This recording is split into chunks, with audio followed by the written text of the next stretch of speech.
In the Pits is sponsored by Hustletown Paintball. Hustletown is a brand by Jason Tinsley of Houston that is all about representing Houston paintball and highlighting its local talent. Head to hustletownpaintball.net to browse their selection of casual wear and use code PIT10 for 10% off of your order. In the Pits is partnered with Compete.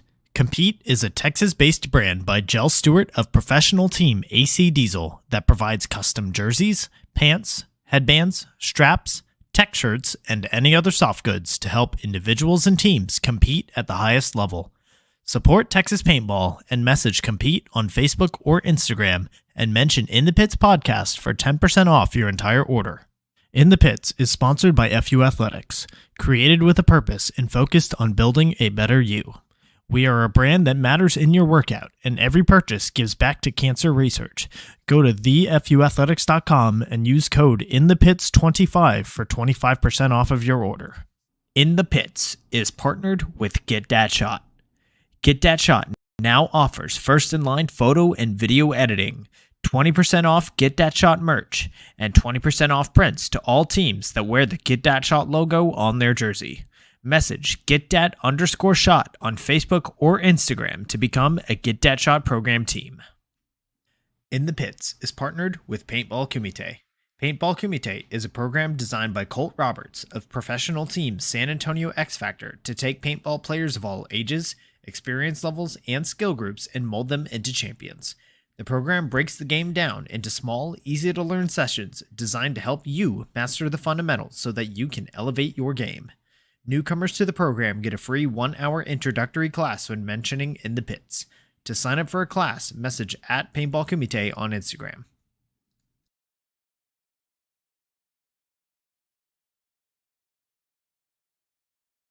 Welcome, everybody, to episode 33 of In the Pits Paintball Podcast. This podcast is focused on everything that has to do with the paintball scene here in Texas, from professional players and teams to new divisional programs, local tournament series, field owners, Texas-based brands, even photographers and videographers. Every week, we'll have a short and sweet episode with a new topic and a new special guest. I'm Christian Smith. I'm a player for the Texas Titans. In this episode, we are going in the pits with Mark Johnson, owner and player for AC Diesel. Mark, how are you doing this evening? I'm doing well, thank you. Thank you for coming on the show. It's great to have you on. I know that you're getting ready to go compete in the ICPL this weekend. How soon is it until you take off for that?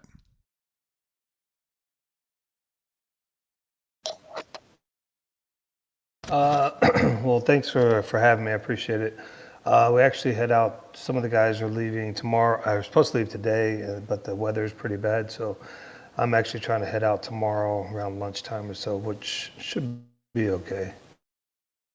All right, good to hear. Well, we're looking forward to getting this season kicked off. I know that y'all are competing in the pro division under the AC Empire, and then I know that HydroFit also just got into the pro division with ICPL, so it should be a good showing for all the Texas teams that are going.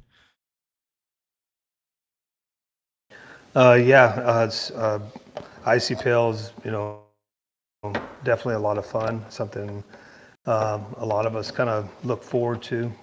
It's kind of this is the start to the 2023 season. So, AC Empire has been a very competitive team in the 10-man series over the last few years since it started back up. So haven't got a W in the 10-man yet, but been really, really close several times. So, we're still looking to get that win. Hopefully this event could get us closer to that. So we'll see. We've got a definitely really good squad for this one. And got some returning guys and got a few new, younger and older faces that are going to join us. So definitely excited about the 10-man. Get to play with Greg and, some of my good friends. So it makes it for a lot of fun. The HydroFit guys, they won the pro spot last year, kicked butt in all the other 10-mans last year and got to earn a pro spot. So congratulations to them. Those are some really good friends of mine, everyone I'm on the team. So look forward to watching them compete and see if we can. Looks like we're in a different bracket, so hopefully we can both make it out of our bracket and see each other at some point throughout the tournament this weekend. That'll be great to see. Looking forward to, just seeing everything that comes out of that first tournament of the year and just kind of setting the stage for what is sure to be a very exciting season. I mean, it's already kind of shaping up that way, so let's go ahead and get into it. So for those listening that maybe don't know so much about you personally, how long have you been involved in the Texas paintball scene? For a really long time. So I've been playing, this would be my 24th year playing paintball this season. So I've been playing in Texas pretty much the whole time. I actually got started in Colorado and when I was really young because I was living there at the time, but I'm originally from Texas, born in here, raised in Texas, all about Texas, just moved to Colorado for a few years and got my first shot to go play paintball when I was 23 years old at a buddy's bachelor party and haven't looked back. So definitely Texas is where I'm from. Texas is who I represent. I want to see Texas paintball do well. Yes. Do I want to see all paintball do well? Yes. But definitely I want to see it always improving right here in our area, which it has a whole lot over the last 20 something years I've been playing here. I've seen it from its worst to its best to back to its best again. So definitely Texas is where I call home. Well, you've been involved for longer than just about anybody else in the game right now, in Texas especially. And I love that you're all about representing Texas and about the Texas scene and, just playing for Texas teams and now helping the scene around you up north especially to grow into this powerhouse that it is now. So over those years, what are some of the teams that you have played for? My very young age in paintball, younger years in playing paintball, most recognizable team would be Texas Storm in this area. Justice League, for some really, really local guys, was a younger team I played with as well. But Texas Storm really kind of got me the opportunity to play at the highest level, which is, semi-pro at the time and pro at, later on in the years. So Texas Storm would probably be the one that kind of got me moving in the right direction, think about the sport in a different fashion. That was led by Ryan Gray, which is, you've had him on recently. He's coaching FSU Notorious, so Austin Notorious guys. So he was my coach at younger years as well. So and then from there, I played with Texas Storm. I'm sorry, X Factor for a few years. I played with AC Dallas for a few years. Diesel. Played with Texas Trademark Gun Outlaws for a few years. So pretty much, played in Canada with outlaw guys, played in Mexico, just anywhere and everywhere from that point on, I was playing paintball. So the most recognizable probably in this area would probably have been Texas Storm that kind of got me my start. So, and now I'm here at AC Diesel. We started this team 2016, I think the team actually started. I started playing on the team in 2018. BJ Hindenburg was here already. Mark Bogiski came here a year or so later. Sean was here early on, Sean Saucedo. And so forth. So some of those guys were kind of the early on guys of Diesel. When we played with Texas Storm, there was a lot of your local guys that you see now that are playing pro actually started with Texas Storm. Dimitri started down there. It was one of his earlier higher level teams that he played on. TJ Danner, Clint Johnson, myself, Nathan Roberts, all of us had kind of all started down at the, really on some of the same teams in the same area. There's definitely a lot of history You there. Yeah, I'm still here. Yeah. So that's kind of my start in paintball, and that's kind of what I do here. You know, where I've been in Texas paintball. You know, a lot of right here locally as much as possible. But yeah. Well, there's a lot of names that have gotten their start kind of around you and the AC program as a whole. And I know you mentioned we had Ryan Gray on the show earlier. And funny enough, another guy that you're familiar with, the Texas Titans, just started working with. We had him out, AJ Molinari, who was the sideline coach for y'all back when sideline coaching was a thing with Texas Storm. So the Titans have started working with him. Yeah. Nice. I haven't seen him in a minute. Yeah, so it's there's a lot of people from those Texas Storm days that have definitely gone on to make a name for themselves in pro or upper divisional areas or just the paintball scene in general. So I know you mentioned with your entrance into paintball that you got started at like a buddy's bachelor party. Could you tell me more, like, how did you get into paintball and how'd you get into the tournament scene? Well, so it was a bachelor party when I was 23 years old. We're in Colorado, went and played at a paintball field there. And, you know, we were drinking on the way there, having a good time. You know, everybody's kind of buzzed. You know, not saying this is what you're supposed to be doing when you go play paintball, but we definitely were. So we got to the field and, you know, got all of our gear and got ready and, you know, went out and played our first game. And, you know, it was kind of, I'm sitting over there kind of like adrenaline rush is going crazy, adrenaline, you know, just having a blast. And, you know, I'm running around shooting and bunkering all my buddies, have no clue what the hell I'm doing. And just, you know, got this gun in my hand and seeing paintballs splatter on people. And I'm like, this is the coolest thing ever. And one of the referees walked up to me and says, "Hey man, you ever played paintball before?" And I was like, "No man, it's my first time." And I said, "This is fucking badass though." So we kind of talked a little bit and the guy's like, "Man, you should come out. We have a team that comes out here and they practice on the weekends on like Saturdays or whatever." I was like, "What? Team? How do you play a team in paintball? You know, we'll just run around and shoot each other." It was just, I didn't fathom the concept at the time. So he kind of explained it to me and kind of told me what was going on. And then I left, you know, I left the park that day, you know, sure enough, you know, had played maybe 5 or 6 games and had a blast, shot all my buddies. They're all pissed at me. I'm bunkering them, doing all sorts of crazy stuff. You know, I had no clue what I'm doing, shooting a Tippmann at the time. You know, shout out to Tippmann Paintball, one of the best paintball guns you could play to enter into paintball.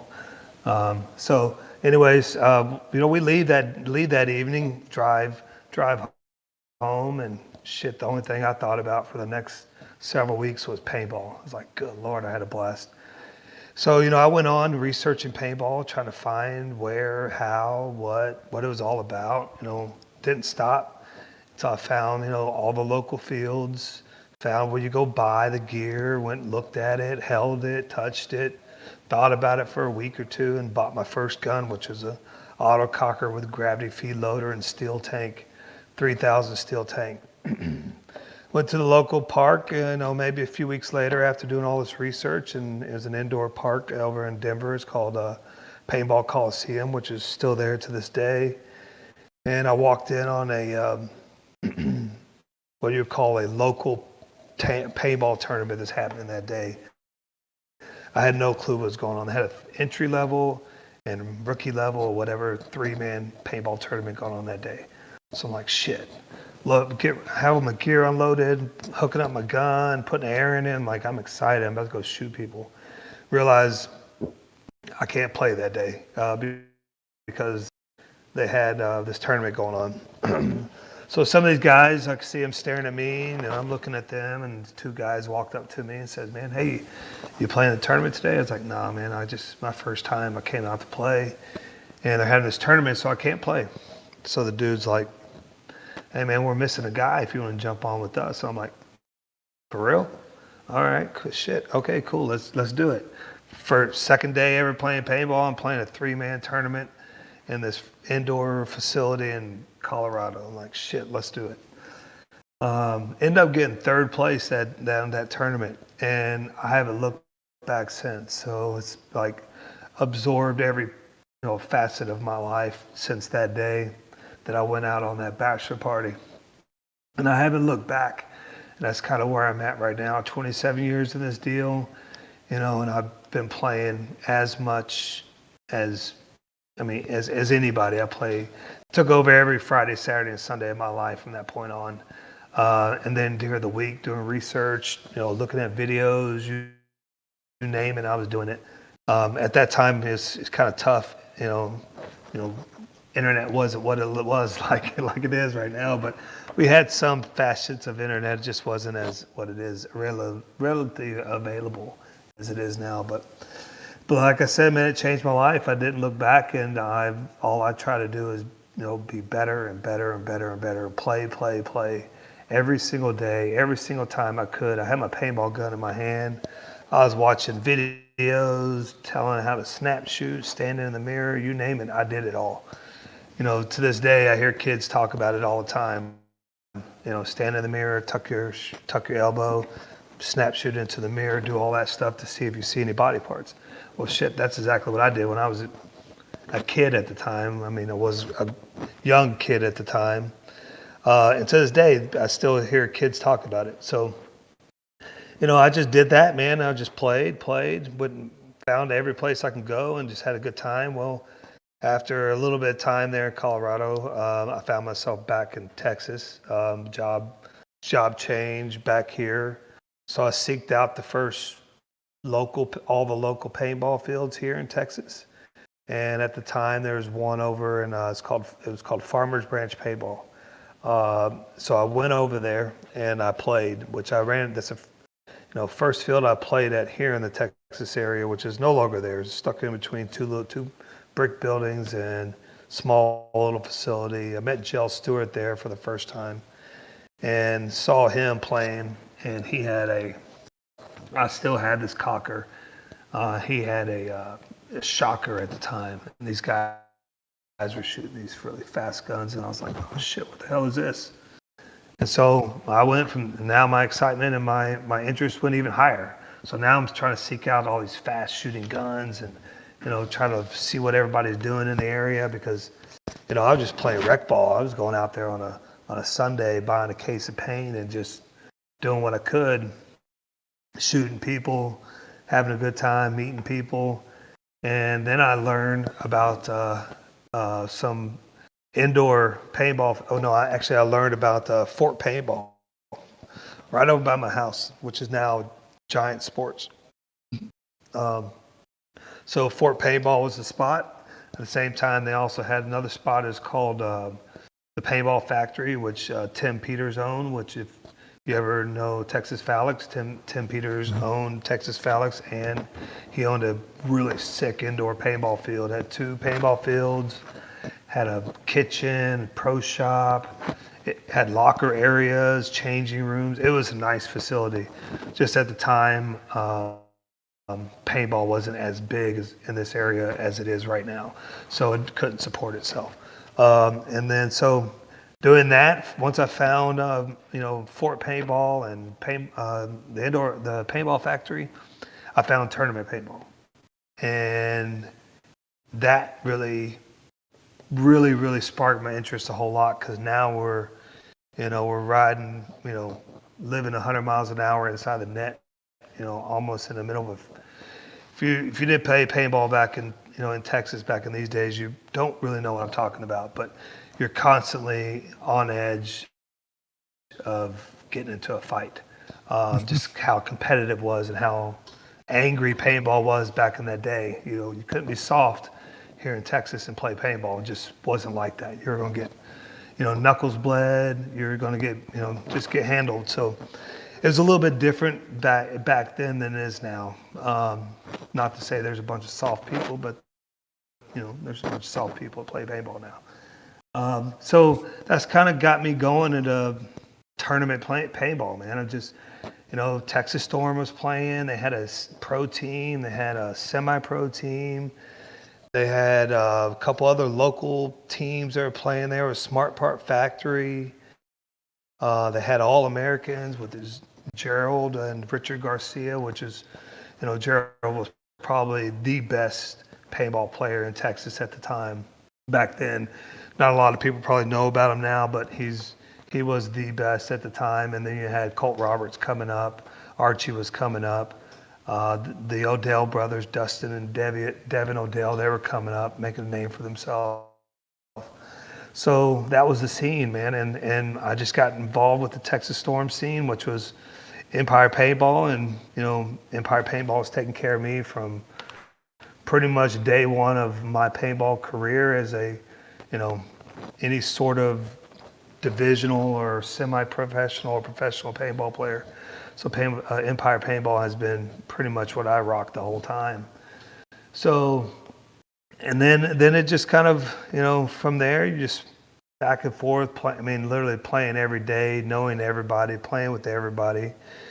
Grayson Goff at the time, he would come up to play with the Smart Part Factory. They had a pretty good team at the time. Ryan Brand played on the team. So let me see. So that was early on, and then they'd moved it up to Texas Storm, and so that's kind of my early on scene that really got me from beginning to tournament paintball. Oh yeah, it's cool how similar of a story you have with Colt Roberts, and both of y'all are Texas legends at this point. With Colt, his first ever day of paintball was speedball practice, and then his second ever day was at a tournament with Dixon Yang. So it looks like if you're gonna go in, just hit the ground running and never look back. It's cool that you also mentioned the Coliseum over in Colorado. I know that there's going to be huge event later on this year. They're bringing back the 7-man. Like the classic 7-man with the Bunker Fest event. They're holding their one-off up there, which is going to be and also like the classic divisions as well with just amateur and open. So that's going to be a very, very exciting throwback, which I'm sure a lot of people are looking forward to. How are they able to do that? Are they doing it at a different field, or are they doing it at their indoor one? Do they have two fields or one? I know that the Coliseum, I think they're in the process, or maybe they just finished expanding to a second field. So I think this event is going to kind of be the first event that's at that new field. Gotcha. Right on. That'd be sick. Oh yeah. And hopefully people will go out to support it.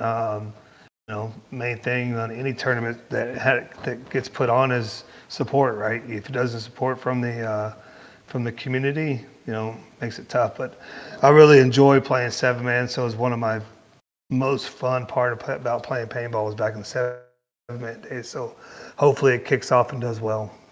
Yeah, we're looking forward to it. It's also going to be just a nice change of pace for anybody who's really only done like 5-man X-ball.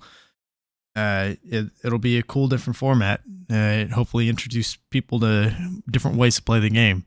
So, you've been around Texas for quite a long time, and you've already told us a little bit about how it was back in the day.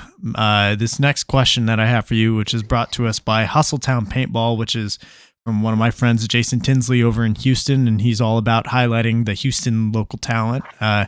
You can head over to hustletownpaintball.net and use code PIT10 for 10% off of your order. Question I have for you is, what are some things that have changed in the Texas scene over the years, either for better or for worse? Well, first off, everybody has an airball field now. Back when we were reinvented Texas Storm, so there was a couple different stints of Texas Storm. I played on the early ages, and then we also recreated Texas Storm again in 2011 or something like that. 2011. And so back in those days, 2010, 2011, 2012, nobody really had an airball field, you know. Fun on the Run had a field that they would set up every once in a while at night ball on Friday night. So, and it was more of a 7-man style type, you know, everybody came out and played, and it's, you know, like 20 on 20, 30 on 30 on this night ball field that was, you know, about the sizes of a 10-man field, and it had a bunch of airball bunkers on it. And then literally the only other place that had an airball field was Fort Paintball. And, you know, if you weren't setting it up and tearing it down and cleaning it up, then they weren't putting it up unless they were doing like a team practice. And so we really ended up having to go buy our own airball field as Texas Storm and put it up and take it down ourselves. So right now everybody is just, I mean, truly we're blessed to be able to walk up to, in our area, to go to Paintball Fit or any other local park. And, you know, if they have a tournament scene there already, there's an airball field, if not 2, maybe 3, you know. So that alone, you know, we didn't have that back in the day, so that changed a whole lot. I used to go down to Alex's old park at Maximum Paintball, and he had an airball field. And another big thing that's changed a whole lot is the playing surfaces, you know. So now everybody has artificial grass, which is smooth and flat, and you're not, you know, guys that all play down at X Factor Paintball Park right now, you're blessed because Alex has put a ton of work in that park and making it is what it is to make it be a staple piece of y'all's area. But before that, you know, Alex had a park up north, and it was rough. It was rough. You literally have small little patches of artificial grass to slide into the snake, and then everything else was just rough. So, I mean, those are 2 big things I would say that has changed in the Texas paintball scene is everybody's got an airball field, everybody's got a turf field, you know, and so and the participation is much higher than it used to be as well too. So a lot more teams running around from, you know, Houston to Austin to San Antonio to Dallas. You know, so there's a lot of more lower divisional teams than what they used to be back in the day. So those are a few of the bigger things that have changed in the industry a whole lot in our area. Yeah, well, we are definitely blessed in this age that we're in right now with the growth, like the huge growth that paintball has seen in the last 5-10 years, especially down at X Factor. Alex has built something awesome there, and right now to see as many teams playing out of X Factor that are there right now is just, you know, they deserve every bit of it because they've worked hard to build it. And you're seeing that same thing all across Texas right now. I mean, you've got it. Before, I would consider, you know, Houston kind of being the dominant scene, and then Dallas, the North Dallas area kind of came up, North-South Dallas, and then San Antonio scene was there. But now, like, even now, you've got the Valley, you've got the Austin scene, which is really starting to kick off. We've got like 5 or 6 different scenes all in Texas, and all of these areas have their own pockets of talent and really, really solid paintball players coming out of it. So I think right now, and I've said this before on previous episodes, but I'd consider us kind of to be in an arms race right now, at least within Texas, with all of these different fields and players coming out of nowhere and really committing to the competition level. And you're seeing that with how many, you know, teams that are rising from D5 to D3, D2, and also the rise of all these different programs that are built from bottom to top, not just, you know, single lines. And it's keeping players in the game, giving the, you know, the new players kind of the support and a little bit of guidance so that they're not, you know, just kind of trying to be self-taught as soon as they get into the game. And I think you're seeing the result of that with how big Texas has gotten, but also how dominant they are on the national scene. Whenever you look at the NXL finishes, there's always Texas teams at the top of every division. Yep. Definitely have a ton of options here in the area. So, when it comes to paintball fields itself and, us being a consumer, it makes each paintball field have to work a little harder, to put out the best product, make sure they have, the right rentals, the right paint, the right atmosphere, and they keep up maintenance on their parks and stuff. So, because there is a population that is very strong here that play paintball, and they're these parks do tons of parties and things like that all the time. So there's definitely a good competition and a lot of opportunity to go and explore the sport in all sorts of fashions all across the town. Yep, for sure. And I think especially now, the number of people coming into the game, just out of D5, like you're gonna see massive numbers like that. You're already seeing it now with events like Bunkerfest just sold out, and I'm sure USXBL is going to continue to sell out whenever they open their registration. So you just got massive numbers of players coming in. So it's a good time to be in paintball for sure. So I want to continue on with talking about Texas Storm, which was it's a legend in the Texas scene now. Tell me about the origins of Texas Storm, or at least maybe your origins on that team. What do you mean by like how I got started, or my facets of the deal? What do you mean? What do you want? If you were there since the very beginning, then yeah, tell me how the team got started, or if you came in a little bit later, then tell me that. Yeah, so how I got involved with Texas Storm is, at the time they had a field open here in the area. It's called Extremely Paintball, which is at Grapevine Lake, right on the lake, and it was owned by Dusty and Devin Odell and their father. At the time, their father passed away really quickly after putting this together with him and a business partner, and they were opening it because Dusty and Devin were really big in paintball, and a lot of people may not know them in this area because they kind of stopped playing after a while. Kind of life took over. So I was playing there at that park, and I was playing for a team called Texas Wicked at the time, which is, it was a set like a D2 7-man team or something. And so we're out there practicing, and I get this introduction to Ryan Gray, and the guy comes up and says, "Hey man, we're having a tryout next weekend or tomorrow. I don't remember what it was. Would you like to come try out for our team? We're looking for a guy to play in the Snake."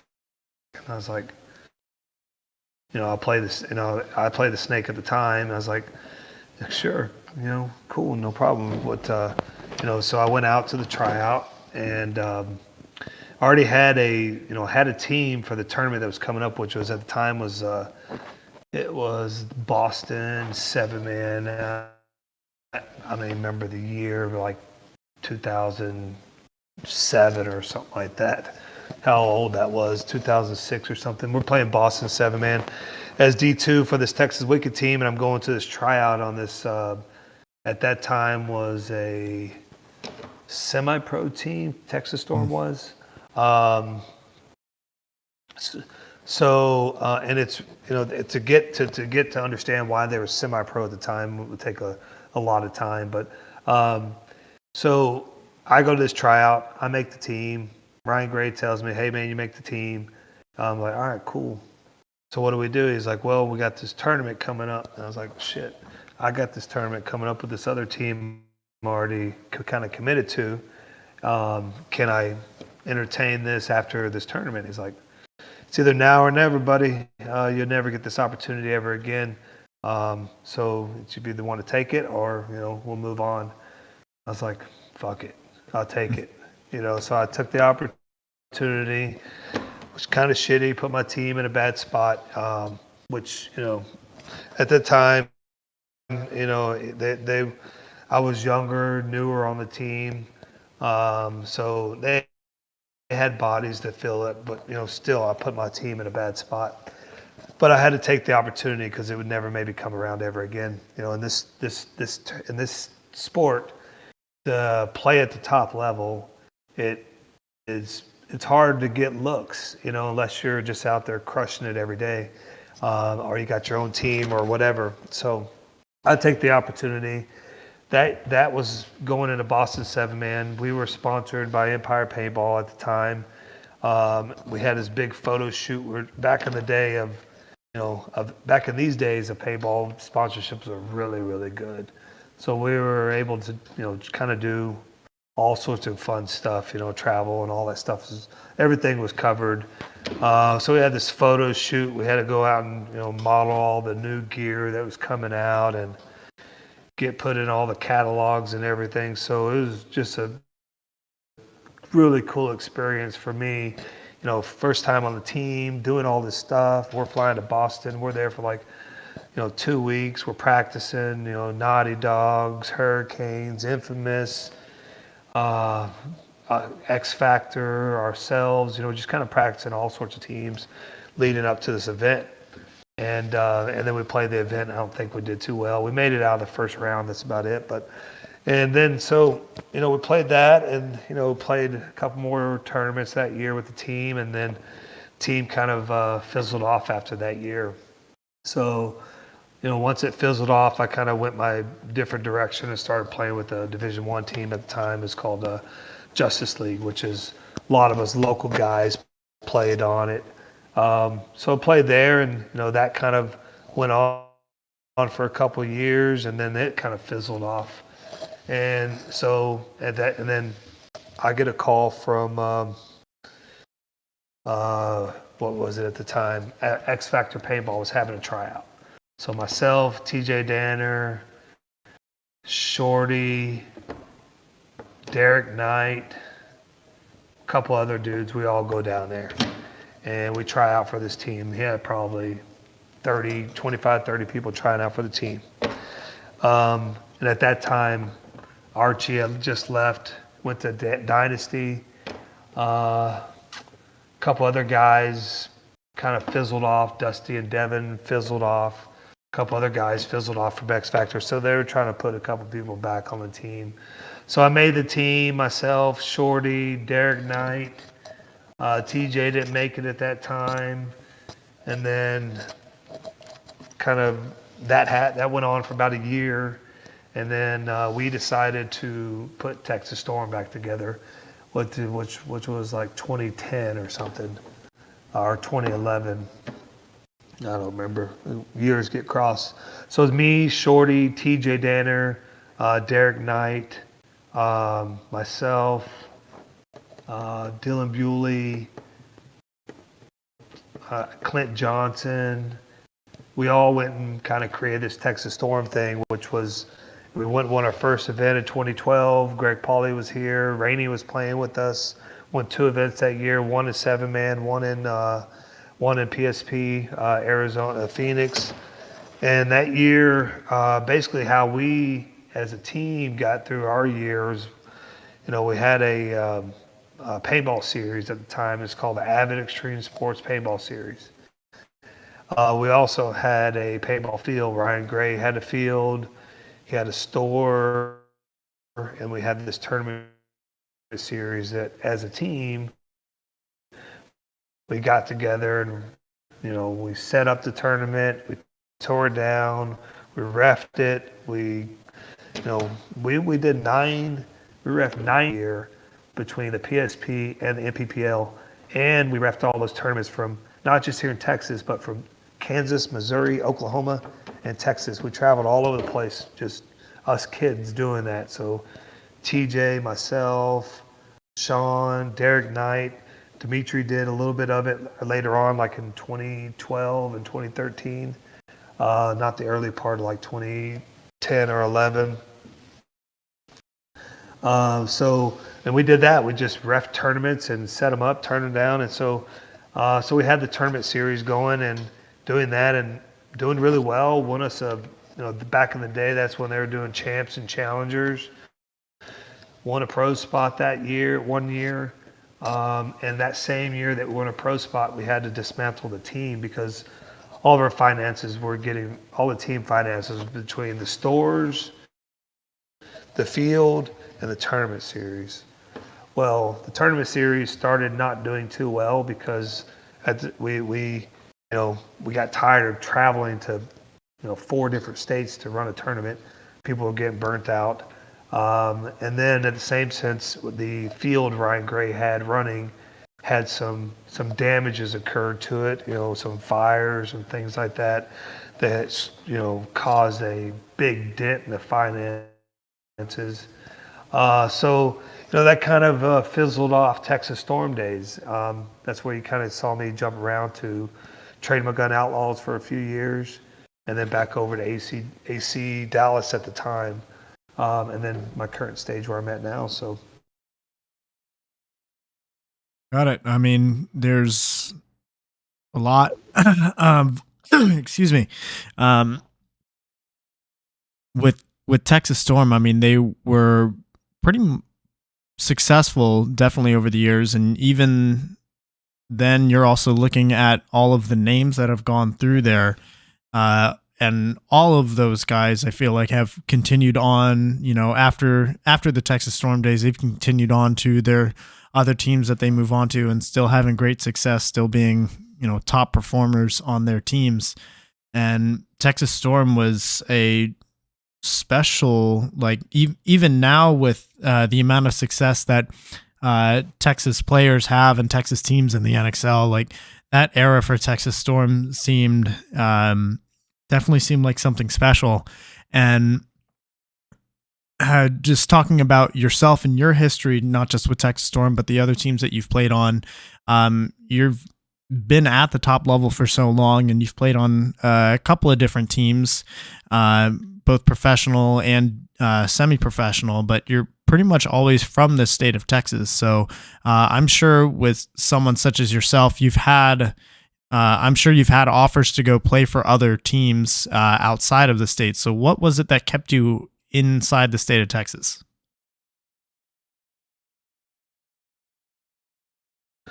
Well, most every team that I've been involved in, not most every team. I mean, Texas Storm was something I helped build, me and some friends. So it's nothing I really wanted to bounce around at that time. I just wanted to play with my friends and do well. And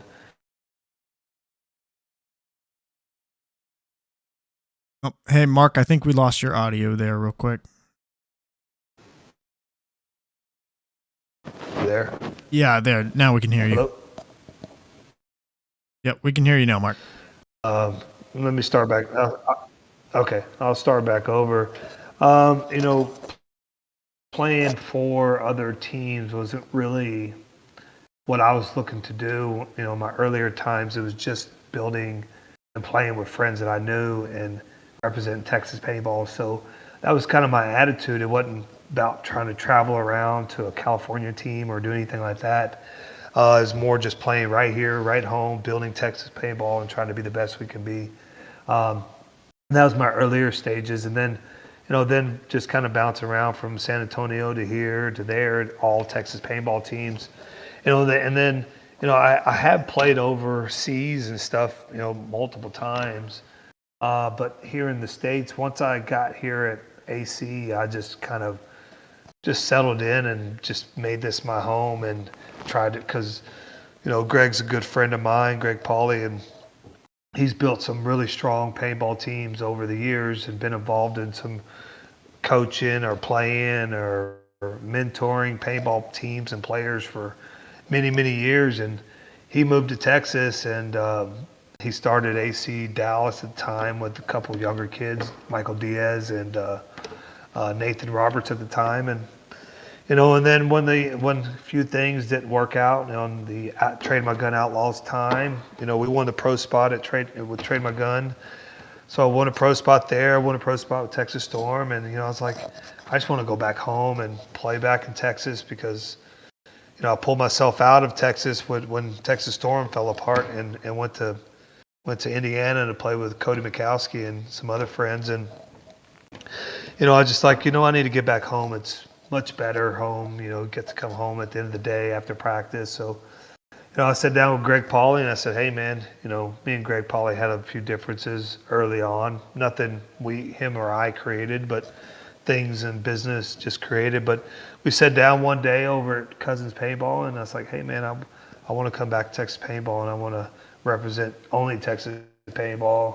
And I want to play for you guys. I want to be mentored. I want you to mentor me, teach me, yell at me, show me what I'm doing right, what I'm doing wrong, because I want to be the best player I can be.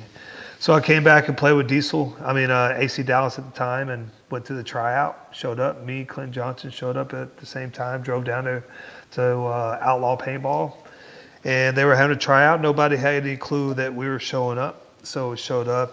They already had the team formed from last year, and John Jackson, Matt Jackson, Terry Danner, TJ Danner, Nico Hyde, Devin Stewart, Nathan Roberts. I'm missing some guys. Tyler Spees. They were already on the team.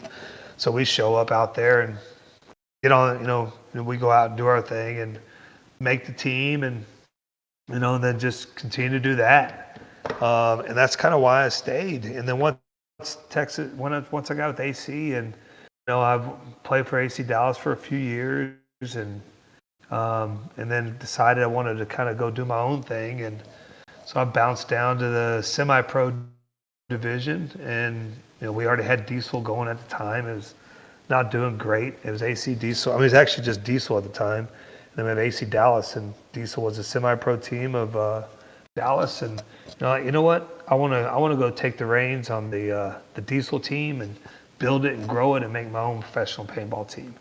And Greg's like, man, if that's what you want to do, I respect it, and I'll help you and be right there beside you. And so I took over the AC Diesel leadership role, captain of the team, financing, the whole thing, getting players. And Greg was right there with me at the time, helping guide me, teach me. And we didn't have any coach, real coach. Greg would coach us between the matches of the Dallas guys and ours if he wasn't there. And we just pretty much coached ourselves. And, once Diesel started, I didn't really need to bounce around either, because it was my team. I'm building it, I'm creating it, I'm trying to grow a team and build a professional paintball team. And so we just grinded in semi-pro for a few years. At the same time, I was playing over in Europe with the Amsterdam Heat at the time.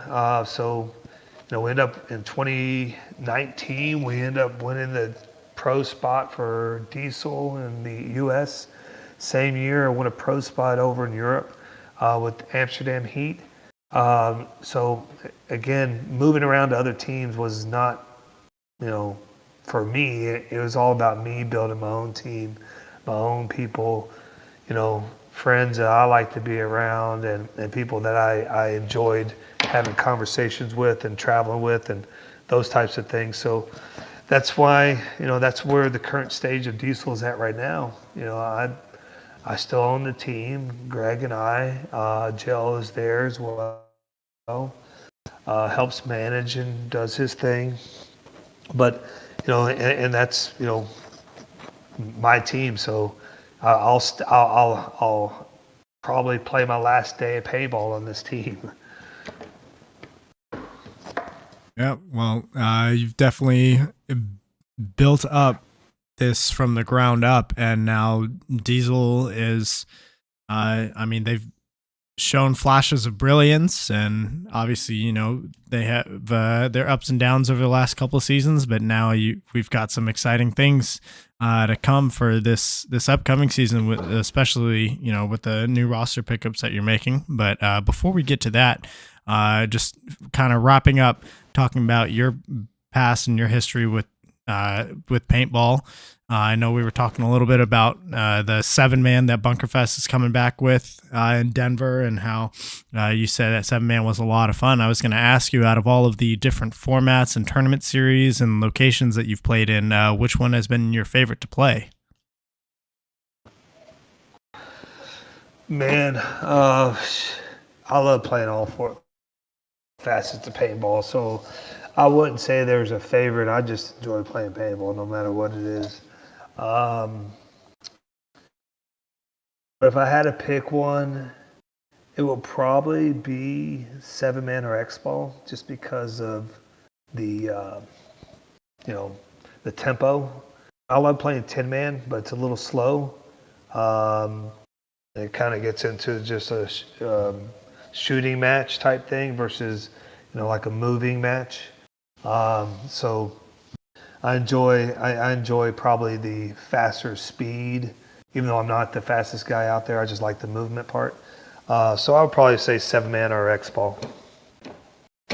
Got it. X-Ball is definitely a lot of fun now. When you say X-Ball, are you talking about like what we have now, or are you talking more so like the 20-minute halves and penalty boxes and things like that? What we have right now. So yeah, just playing NXL stuff. So I think NXL has done a great job in putting together the best competitive paintball that we've had in years. So playing there, and playing 7-man was probably my favorite.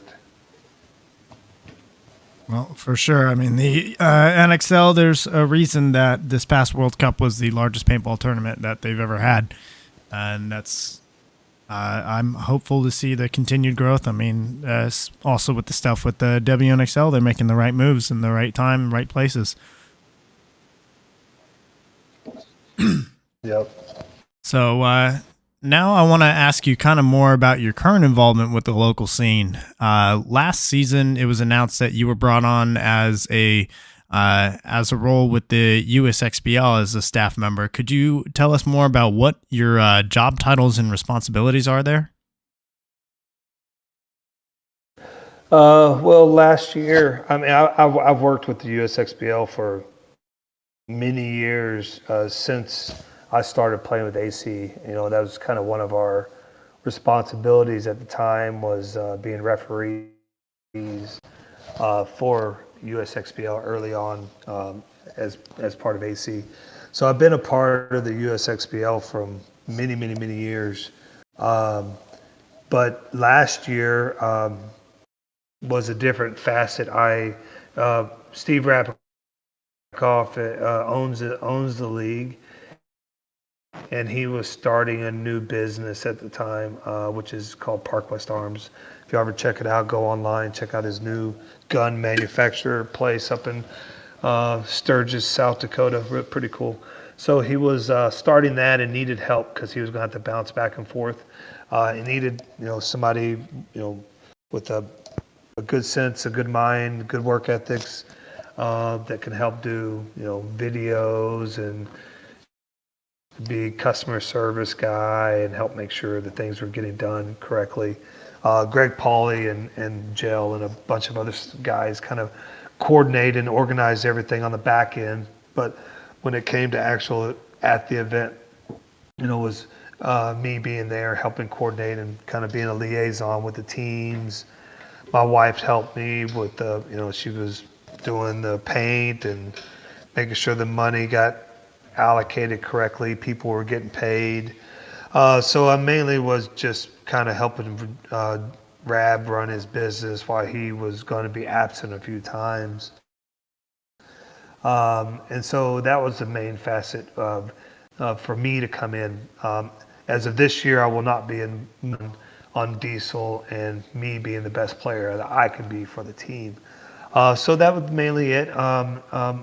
It's just kind of helped Rab kind of keep things moving while he was going to be absent, and give Greg and Jill the help that they need and support at the events.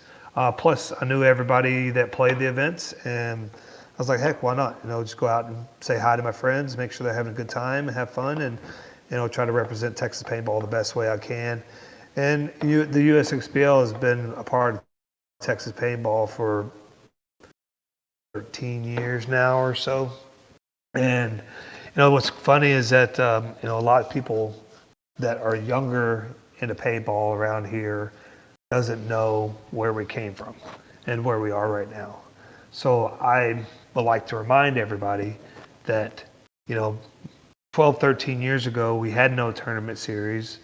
We had the Avid Extreme Sports Tournament Series, which only put on like 2 events down here in Texas. The other events were Oklahoma, Missouri, and Kansas. So you had to travel around to a lot of places just to play. Back then we also had the XTPL, which was JD's series. But I think it kind of fizzled off a little bit at some point. I don't know when, but it did have a tournament series or tournaments that he put on over at Fun on the Run and a couple other parks that are no longer around. So it really wasn't like it is right now. It was, very few, far between tournaments going on here and there. And then the USXBL actually became the constant, right? Was the consistent tournament series that you can count on here in Texas to go play at. Meaning being in Houston or San Antonio or in Dallas, it covered all of Texas. And they did that for 12, 13 years. So before that, there was not a whole lot. So what we have now is way different than what we had then. And a lot of it was due to having a consistent tournament series running every year, all the time, going back to the same parks that me as a team or you as a team can count on, that we can go and build our team and participate at this league. So the USXBL has been a large foundation of Texas paintball over the last 12 years. So that's kind of me in USXBL. Like I said, I won't be involved as much this year just because at the end of last year, and this will get into all of reason why the team Diesel is what it is right now. But after last year, I decided, we've always done well, Diesel and all the other teams I played with in the lower divisions, semi-pro and below, right?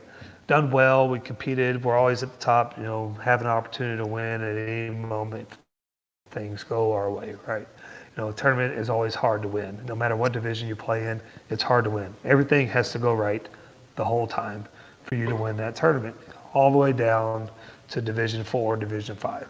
So, but we were always we did well in the lower divisions, but when we got to pro, we haven't seen the success that, we would want to see that we saw in our younger divisions, our earlier divisions. So that got me to thinking. I was like, we've been playing pros since 2020. First event, we got to Sunday, got knocked out pretty fast, and then we skipped 3 tournaments and went back to the World Cup. This is COVID year, and made Sunday and got knocked out in the first round. I think we got 5th at both tournaments, or 6th maybe at the first one. So we're like, oh, great, man, it's doing great. And then we played 2021. We did okay. Had roster issues, players and life got in everybody's way. Life got in players' ways, either being school or work or whatever. So we had roster issues, picking up players here and there, trying to find the best talent here in Texas. Just wasn't a whole lot that we could pick up that we felt that was going to put us in a situation to be competitive in the pro division.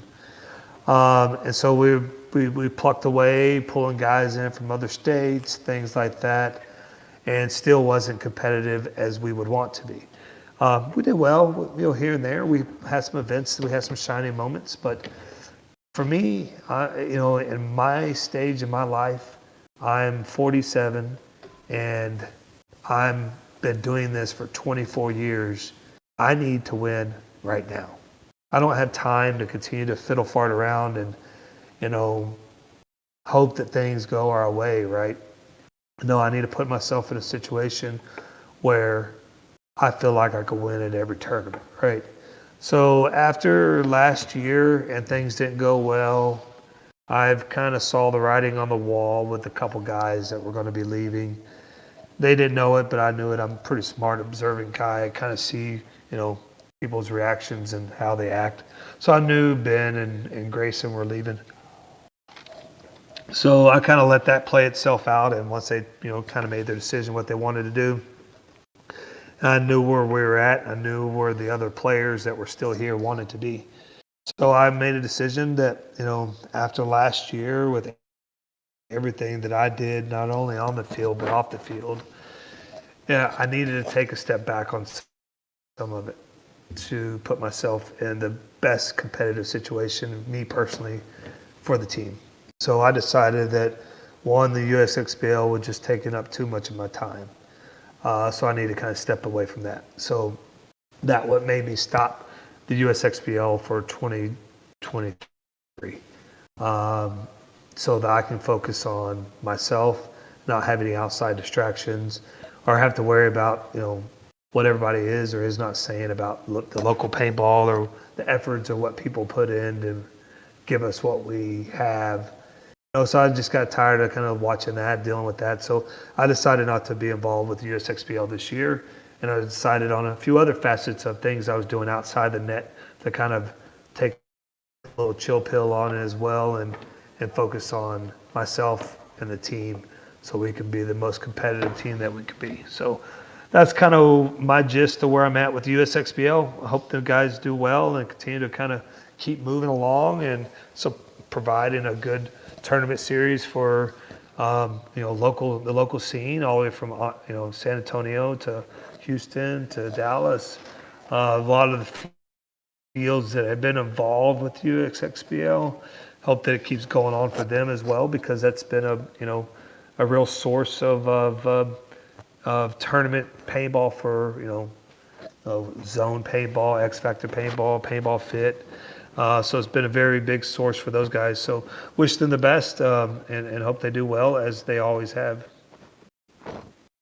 Yeah, I mean, just speaking on the USXBL, there's no doubt that the USXBL is responsible for how the scene has grown over the last 10, 12 years and where they are right now. The USXBL has been the main tournament series. Yes, there has been other more local things like the HTPS, like the XTPL, like the CTPL when it was around for a little bit out of Outlaw Paintball, and then X Factor stuff here and there. But the USXBL definitely has been that constant and that stability that the scene has needed to help it grow and mature over the last couple of years. So there's no doubt the USXBL has had that massive influence and that huge part to play. Now I think that we're in that arms race of paintball, like I was saying earlier. I think that's not only applying to players and teams, it's starting to show its mark on the series, the tournament series as well. And you're starting to see it with the entrance of another major player in the Texas paintball scene, which is the Bunkerfest series, which is already over the last 2 years with their last two events in Round Rock and then again in Louisiana with the Mardi Gras event. They've kind of made splashes with massive cash prizes, which you have seen other leagues adopt as well since then, both in XTPL and in the USXBL championships this past October. So I know that you're not really going to be involved as much with the USXBL this year, but having come off of it recently, how would you describe the relationship between the USXBL series and Bunkerfest?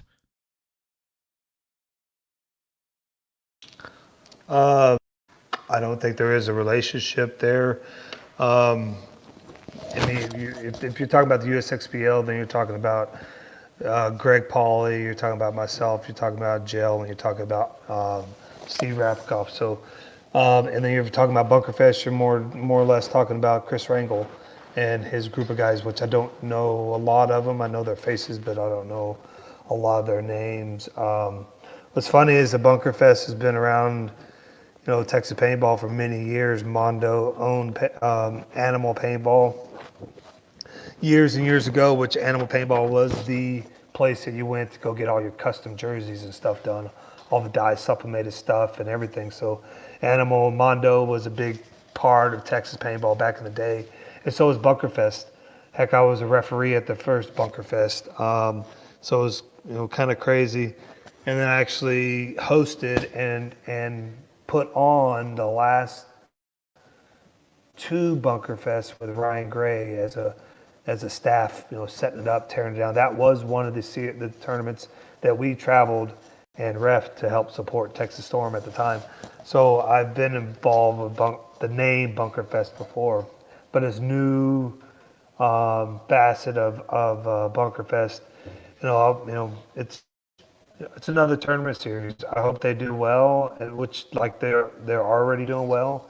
I have nothing but high hopes that it kicks off and does well for the area and has a good following. It's not something that is great this first one and not so great the next one or next one, because for a tournament series to be a tournament series and succeed, it needs to be great for 5 events in a row or 4 events, however many events you have going on. Keep everybody's interest involved is very tough because finances do get involved. This is not a cheap sport to play. So hopefully it does well, and hopefully that they put on a good show, because Bunkerfest has always been all about a show, and Wrangell has been really talking it up about putting on a good show, and got some good vendors and some good food and some music and things like that. So it should do well, and it's not too far from my house, so I'm sure I'll go out and check it out and see how they're doing, shake hands, kiss babies, do all that stuff, So I think they'll do well. Yeah, I think that there's a lot of. So if you want to say, go ahead. Sorry. The relationship, or you said I don't remember what your question was, or something about the relationship between USXBL and Bunkerfest. I don't necessarily think there's I would call it a relationship. It's just, USXBL does their thing. Bunkerfest is, doing their thing. They've been semi-successful in a few things that they've done and look really successful in putting this thing together. They put a lot of time and effort in it. And if a lot of people really don't know how much work it actually takes to go in behind the scenes to make a tournament actually really work. I'm sure Chris is up all night, every night, trying to talk to teams and do all this stuff, trying to get the whole thing, get everybody paid, get vendors there, make sure they got the best paint, make sure all the referees, which is a huge issue when it comes to setting up any tournament, no matter what you're doing, is the referees, and having quality referees. And that was, over the years of the USXBL, I've seen, they have good years and bad years. And at the very end last year, that was one thing that we made a point to have, is outside referees come in to referee the local players, as many as we could, right? It's tough to get them all because it's pretty expensive, but as many as we could. And so that's going to be a big key for Bunkerfest success, is having quality referees. Because if you have some referees that don't do a good job, or you have some paint that's not so great, or have a shitty weather, all that kind of comes down on you as the USXBL or you as Bunkerfest, because that's what people remember, so. But as far as a relationship, I know Wrangell, he knows me. We have nothing but respect for each other. I've given him a thumbs up on anything and everything he's ever asked me about. He's always been there for me. If I walked in his trailer and needed help, right there, no problem. Texas taking care of Texas, so it's all good. So. Yeah, I hope that answered your questions. Absolutely. And I know Wrangell has talked a little bit about, some of the behind the scenes stuff, and he definitely listed, like, in terms of things that you absolutely cannot screw up with the behind the scenes stuff. Paint airfill and referees were the three things that like you will not be seeing teams sign up for the next event if those three things aren't in place. So, and on top of all of the other extra stuff, those three things alone are hard enough to get right, especially on an event of that scale. And with all of the other stuff now, with the vendors, food, webcast, all of that other stuff is just like icing on top. And so we're excited to see where it goes. I think with the response that they've had so far, not just from Texas teams, but from the national scene as a whole, there's a lot of excitement there. And I think we're hoping that that it is a success, and it will be another outlet for teams, just another fantastic tournament series in Texas, which there are already so many of, and that a lot of other areas in the United States aren't so lucky to have so many options, so many top tier options to go compete in. So getting to this next question, which is brought to us by FUAthletics, which is one of my buddies, Thomas, on the Texas Titans. He makes his own line of athletic wear for both men and women. Go ahead and go to thefuathletics.com and use code inthepits25 for 25% off of your order. Do you have a single favorite moment in your playing career so far?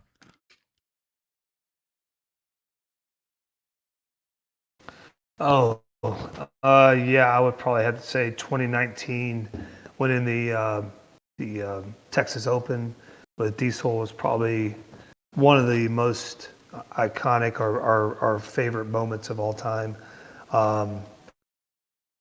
because we were just grinding so hard. We were, it was we called it Core Four at the time. There's only four of us that really stayed on the team the whole time. And then we subbed in two other players. Almost every tournament we had two different players. So we went off and won out at Texas Motor Speedway with my family there, my grandkids there, my wife. Everybody was there. So it was probably the best moment I had in paintball. That same year, we also won the pro spot over in Amsterdam. So 2019 was probably the best year of paintball for me. If you look at that, specifically the Texas Open in 2019, it was a great event for Texas. If you look at the pro finishes, the Russians ended up winning the event, but then 2, 3, 4, you have AC Dallas, San Antonio X Factor, and Houston Heat. Over in semi-pro, obviously Diesel won the event. Division 2, Grit wins the event. Division 3, I think you have 3 Texas teams out of the top 4. You've got Paintball Fit winning the event. Texas Phalanx ended up getting 4th place. And then Division 4, Greed ended up getting 2nd place. Victoria got 3rd place. And then in Division 5, 5-man, Shut Up They're Trying, wins the event as well. So a lot of Texas teams taking home top 4 finishes at that event specifically. And it was a huge, I think, a defining moment for Texas, saying, hey, we're the new kings on this scene. Like this is where all of the best players compete. Yep. Yep, that was a good year. That was a good event for Texas paintball for sure. Absolutely. So real quick before we continue, we've got a lot of people here in the chat watching us live. Welcome to all of you. If you have something that you want to ask Mark, go ahead and type your questions in the chat. We'll get to it towards the end of the show. So now talking about your current situation, your current team, AC Diesel, they did win the series in 2019. They played their first pro event at Vegas of 2020, and they earned the Sunday finish in their first pro event after years of being in semi-pro. So tell us a little bit about that grind, about that process in semi-pro to eventually work your way up to winning the series.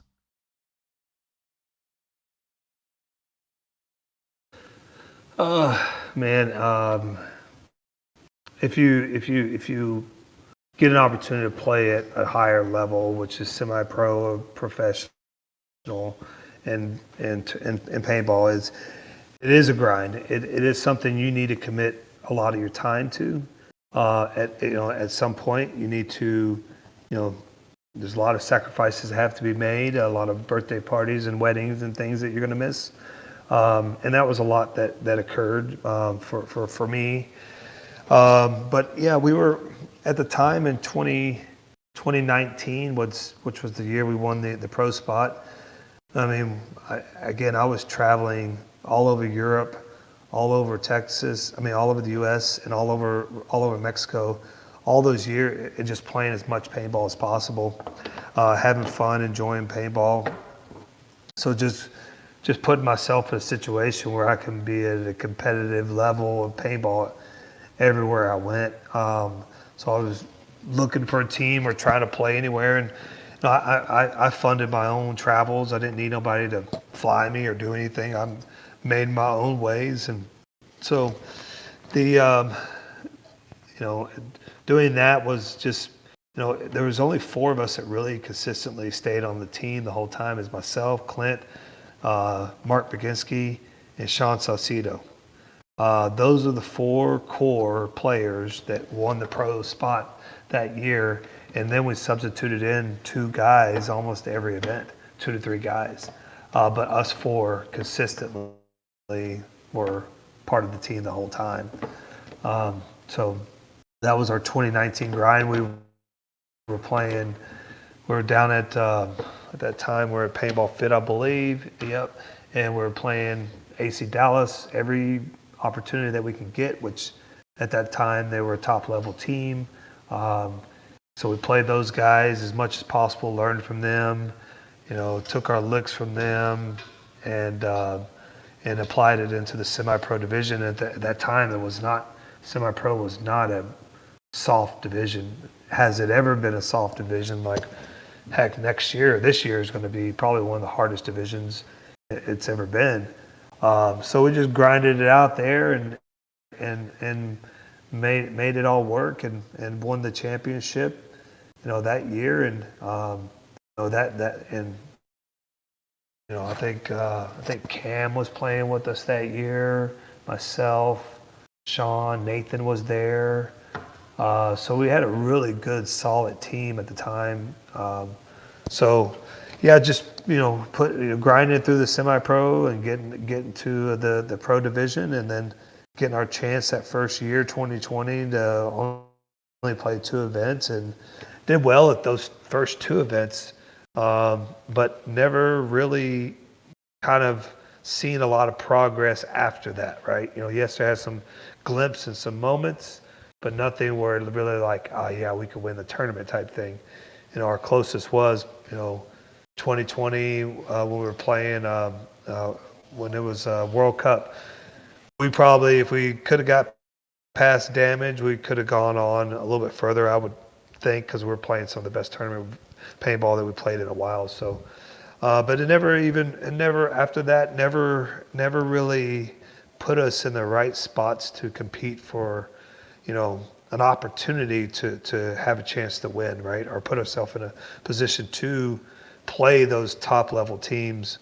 So, and when that type of stuff happens in this division, people's interests kind of drop a little bit, on the team.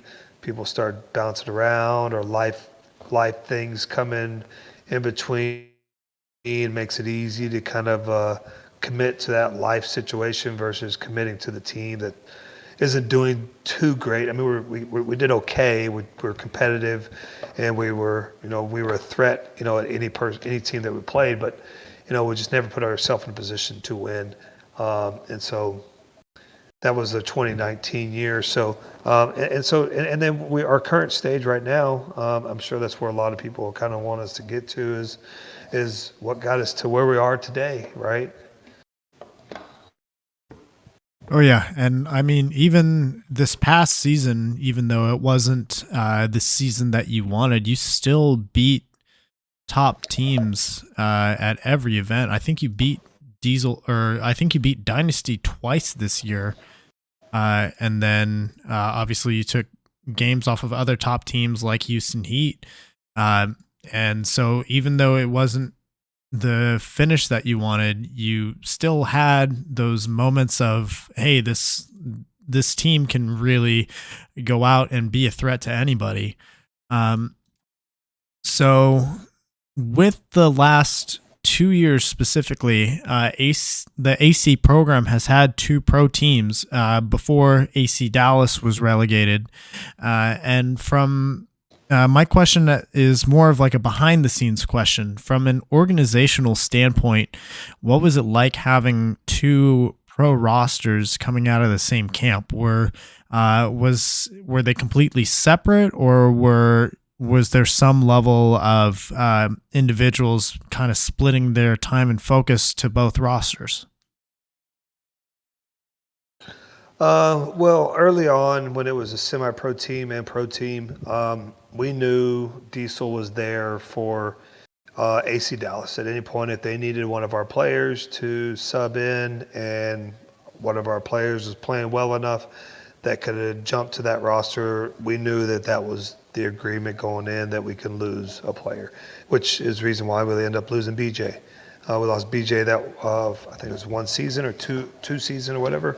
But once it got to when we earned our own pro spot, our roster was our roster and their roster was their roster. They had to fend for themselves and we had to fend for ourselves.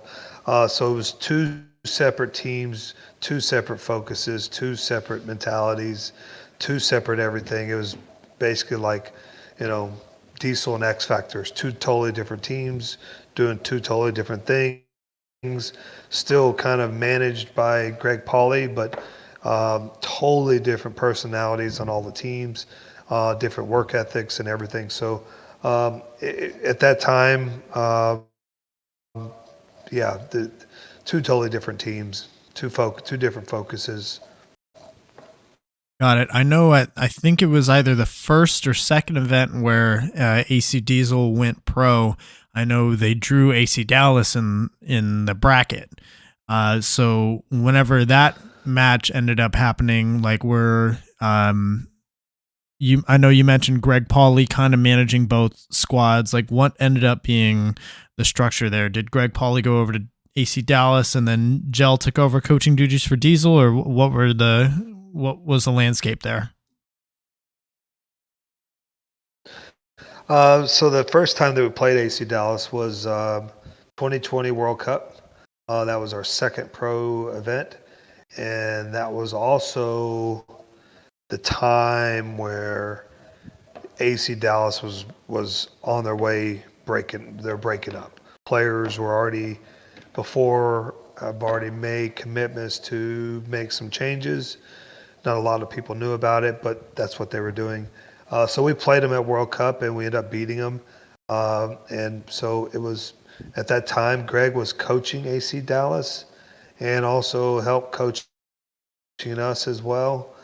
So when it came to that time to actually play each other, he just kind of let us be on our own. He went up to the Go Sports announcer area with Matty Marshall and literally watched from up there and let us kind of just run our own thing and do our own thing. And we ended up beating AC Dallas. And it was it's like big sister, big brother thing, whatever you want to call it. We just, for us it was pretty exciting because, they beat up on us a lot at practice. And they're the better team on paper at that time. So for us to beat them is pretty exciting. Our whole pits kind of went crazy.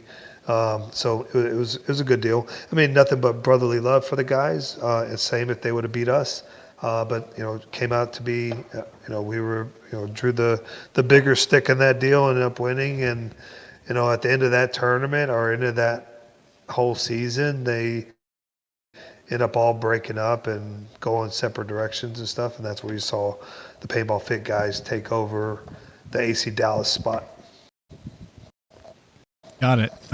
Yeah, I know there was some question because whenever you're watching Go Sports, you would see Greg Pauly in the pits for both teams whenever they were playing their matches. So it wasn't quite clear as to where, if there was a divide or there was some bleed over for both organizations. So kind of bringing us to the present day, you've just finished 2 full seasons and then plus the 2020 COVID season with just 2 events. And this past season, you had some moments of brilliance, but ultimately what didn't go the way that you wanted it to. And so since then you have made, and this I'm sure was a lot of people online watching live, this is what they're here for. Since then you've made some, looks like we have you back now. So since then you've made some massive roster moves and you've made a whole lot of them very quickly. So you've a list of all the guys that you've picked up so far. You've got Nico Hyde, Shane Howe, Justin Rabikoff, Alex Goldman, Kyle Spica, and now Aaron Rodriguez. So most of those guys, minus Shane Howe, minus Nico Hyde, were also pickups for the Latin Saints at the start of last season. So what you already told us about kind of your reasoning for making those changes for this season. Tell us a little bit more about how it came to be with these guys specifically.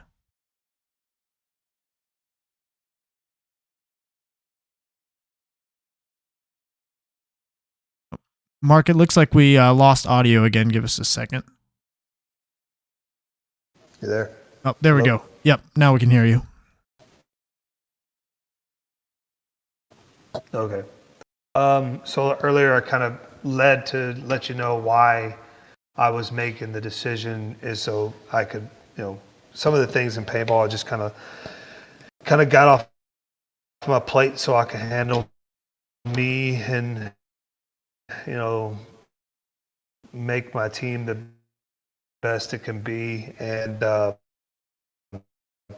after last year and, not competing very well at the top or getting as many opportunities to get in those top rounds, I literally sit back for a month and a half and thought about what my next move was going to be. Is it pick up a couple guys and replace a few guys that we lost, or some more experience on the team to help myself, and so that we've kind of been lacking for the last few years is the depth and the consistency of players, right? So I sat back and I watched the whole Latin Saints thing. I think everybody else did, and watched it start, watch it do well, and watch it fizzle off and fall apart, right? So I kind of watched all of that, and all watching how we're doing as the year progressed, and understanding how much time I have left in the game inside the net as a player before I step out and become a coach itself and behind the clipboard. So I'm kind of putting all these things in perspective. And I've watched, like I said, I watched the whole Latin Saints thing demise, and sucks. They had a great thing going for them. Brand new team, come out, get second place. I mean, they're definitely were going to be a threat to anybody all year long. So that kind of put a lot of people on their toes a little bit. So, and then the whole breakup happened, and I was watching this webcast. It was the Spick and Span show, I believe it was, and I think it was Spick and Span, yeah. And Justin Rabikoff was on it, and I don't really watch a lot of podcasts. Just most of the time, like I told you before, my internet at my house sucks, so I don't get to watch it a whole lot. But I just happened to watch this one. I was like, let me see what Justin has to say, and he mentioned something about they're talking about the Saints. It's like they asked him what his next thing is in paintball. Justin Rabikoff's done everything. He's won everything. He's been MVP, been Golden Barrel winner, won championships, won multiple tournaments in multiple countries and championships in different countries. So if you want to see a very, a professional player that has done it all, he's one of them. Him, Ryan Greenspan, the list goes. There's only a small list of people that have done a whole bunch, and he's one of them. So I was watching it, and he said, man, maybe the next thing I might do to challenge myself is to step down and go to a lower team and help them build into a championship team. So I was like, all right, I'll see what type of person he is. So, I know Justin. I know his dad really well. Heck, me and his dad, during this whole thing, I've spoken to his dad 100 times. So I know his family well, and I know him, know what he can do. And I was like, you know what? All year long, I was like, kind of seeing how we're doing, contemplate my plan, kind of get an idea, understand my time frame inside the net is very short, as opposed to a 20-year-old that has 25 years to play or whatever. So I was like, you know what? And then after the year didn't do very well, and I took off about a month and a half, and that whole conversation, that whole interview rang in my head all year long. I was like, you know what? That's the guy I need for my team. I need to go get Justin Rabkov to help me build this paintball team better, because he is the one of the best field coordinators in the game. So I was like, I need a guy like that. So I targeted him, and I went out. Once the season was over, I said not one thing to him all year about it. Didn't disrespect his relationship with his team, anything like that. So I waited till the year was over, and I reached out to him once all said and done and asked him if he's made any commitments. He said nope. So we had some conversations, maybe 2 different times, and it kind of fizzled off a little bit. So I was like, you know what? I'm not going to bug the guy. I'm not going to bug him. If there's something he was interested in doing, then he would show some sort of some interest as well too. So I kind of left it alone. At the same time, I'm like, all right, he's not going to work. Who are my next guys? So I started talking to a couple other guys. Things didn't go all the way that I wanted to go with the players. Was able to pick up Nico and Shane Howell in the interim of all this conversations that were going on, which I'm very excited to have both of those guys as part of the team. Because one, they are great people and good friends of mine, and I want to see them be successful in life and in paintball as well too. So I'm excited to have them a part of the organization and part of the team. So, and then as this is going on, I'm like, maybe I'm not getting traction with the guys like Justin. I reached out to Kyle Spica, spoke to him a little bit, and Kyle had some things going on at the time. Our communication lapsed off a little bit, and I didn't really, bug him too much either. So I kind of left it alone.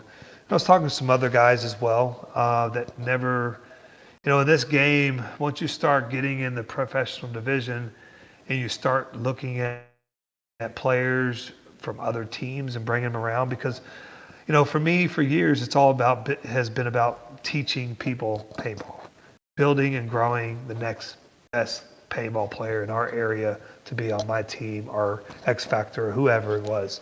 So I invested a lot of time and effort of doing that year after year after year after year after year, over and over and over. Well, this year I was not going to do that. I was like, you know what?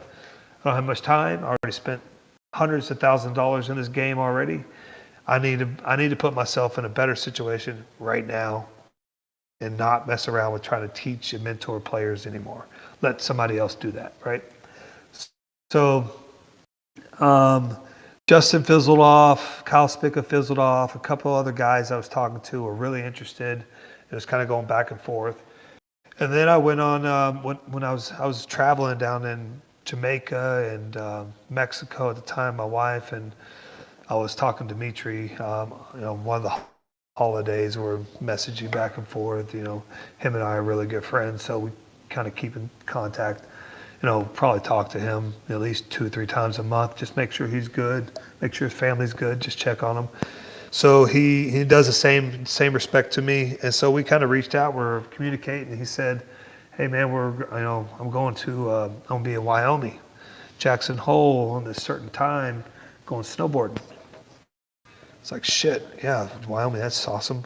Me and Dimitri, we've gone snowboard together before, so I said, man, I'd really love to go. He goes, well, then come on, man, because I got plenty of room for you. I was like, are you serious? He's like, yeah, come on out. So right then, booked my trip that night, told my wife about it, and Dimitri tells me that Ryan Greenspan and Kyle Spica and some other friends are going to be there as well. I was like, oh, sweet, cool. Maybe I get to chat with Kyle face to face. So the whole time we were there, at the snowboard thing, I didn't say one word to Kyle because he's good friends with Ryan. I didn't want to disrespect their friendship by any means. I respect people's boundaries and relationships, so I didn't say one word to him until the very last day I was leaving. I was riding with him. I told him when I was, asked him where his head was at. And he's just like, man, it's really tough to, leave a team to go to another team and da-da-da-da-da. And I was like, I get it. I understand, man. I said, but I'm trying to build something over the next 3 years. I said, I'm trying to pick one player, 2 players this year, pick up one more next year, another next year, and kind of build us a championship team over the next 3 years. You want to be a part of that? He's like, man, he goes, we just kind of talked back and forth. He didn't seem very interested. He had a real, he's really good where he's at the time, playing with Dynasty. They're winning everything, But the thing is he wasn't getting to play a whole lot on the team. Mm-hmm. And Kyle's a really good player, and I recognize that, and that's kind of one of the reasons why I seeked Kyle out early on, because I knew he wasn't getting a ton of spins, and he still's got a lot of gas in the tank. So him and I talked a little bit, and I kind of told him, I said, here's what I did. I reached out to Justin. I told him the exact same story I told you. The reason why I did this, what got me here, the comment I heard Justin say on the podcast, I'm telling Kyle the same thing in the car ride. And Kyle looks up to me and says, you spoke to Justin? What was Justin on the conversation about? Explain that about him. He goes, hey, how about I talk to Justin? I'm like, cool, no problem. So I'll let him, because they're buddies. And so a couple days went by after the trip, got home. This was like on Wednesday or Thursday after the trip. And this is probably about a couple weeks ago, man. This is probably, I'm trying to look at my calendar right now. This is like on this 18th or 19th of January. And so we're I tell him, hey man, I'll be in touch with you, about Wednesday or Thursday of next week. And this is Kyle, and see what y'all's conversation's about. So I get in touch with him, and Kyle's like, yeah man, I spoke to Justin, we have some conversations, and then another day goes by and Justin calls me. Hey man, this conversation that we're having is a little different than the conversation we had before, is because before I was only trying to pick up himself and a couple other guys like Nico and Shane type thing. And he goes, my biggest thing is, I would love to help you, Mark, but I need to put myself in a position where I feel like that we could win. And I was like, I understand. He goes, and him and Mouse, they play together everywhere they go. That's kind of why you saw them go to the Saints together. That's why you see them here together as well. They're kind of a, quote unquote, a package deal, because they play the best together. And so that conversation started those conversations really picked up a whole lot. And so I went from having to pick up, 1 or 2 guys to picking up 6 guys in the off season, right? Mm. And then Dalton came in the conversation, and then, so as Mouse, Justin, Kyle, Dalton, we have a deal worked out 100%. Here's the deal. Here's how it works out. Everybody's good. Thumbs up. Let's let everybody know that we're now part of the team, because they've already quit their team. They've already done everything that they need to do on their end, and now they're 100% diesel, right? But in that interim, we had this is where it gets kind of really a lot of stuff that people don't know about behind the scenes of professional paintball at the higher elite level. The game is played a lot different. It's nothing that anybody really knows about, as anything probably, but it played at a whole different level. There's a lot of people with a lot of money that try to keep their elite status as team owners as is, and don't let any guys or anybody come in and kind of disrupt that. So when my deal started coming together, I'm like, how am I going to make this work, right? This is a lot of commitment. This is, a lot of money that needs to be involved. And, so I was like, it's either I do this right now or I do it over a course of 3 years. Take my pick. It's all going to come out to be the same thing at some point, right? So when all this was presented to me and kind of put on a silver platter, I was like, okay, why not? Why not do it right now? Why not win and put a championship team together right now? I spoke to every guy that's on the team and said, hey, here's what I'm looking to do. I'm looking to bring some guys in. It's going to be a pretty extensive deal. Are you okay with it? And every one of them was, Mark, if you're willing to do that for us, we're willing to be right here for you. And so basically what I did is I seeked out to put a championship team together that could be competitive at every single tournament that we go to. And I feel like that's exactly what we've done. And when we did it, we really pissed off a lot of people. And that's probably where you see a lot of buzz going on the internet. A lot of big wigs, a lot of, I would say, some of the big players in the pond, didn't like that, this little Texas dude over here is quietly sitting over here in the corner watching, taking notes what everybody's been doing and how they've been treating us lower professional teams for so many years, coaching our players and doing all this stuff for so many years that, now I kind of had to fight fire with fire. If I want to kind of play at the top, I'm going to have to play their game. And so that's exactly what I did. I went after the top level players and made deals and put the deals together. And now here we are. Now each one of these players are fully committed to the team through the year.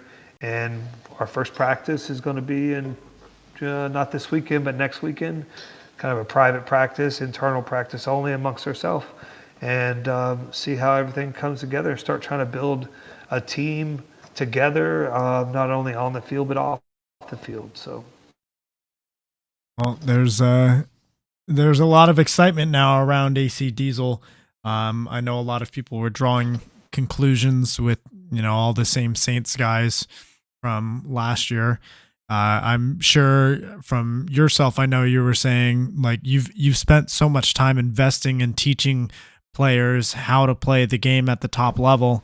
I know that, for those that don't remember last year, there was a player under the AC Diesel name, Zach Hill, that ended up getting picked up by Impact when, after all those Impact players originally left to go play for the Saints. Zach Hill was brought in to help fill those ranks from your roster. So I know that some people out there were also saying, hey, this is also fighting fire with fire a little bit. They took Zach Hill from AC Diesel, and now you're grabbing a whole slew of guys to help your team be competing at the very top level.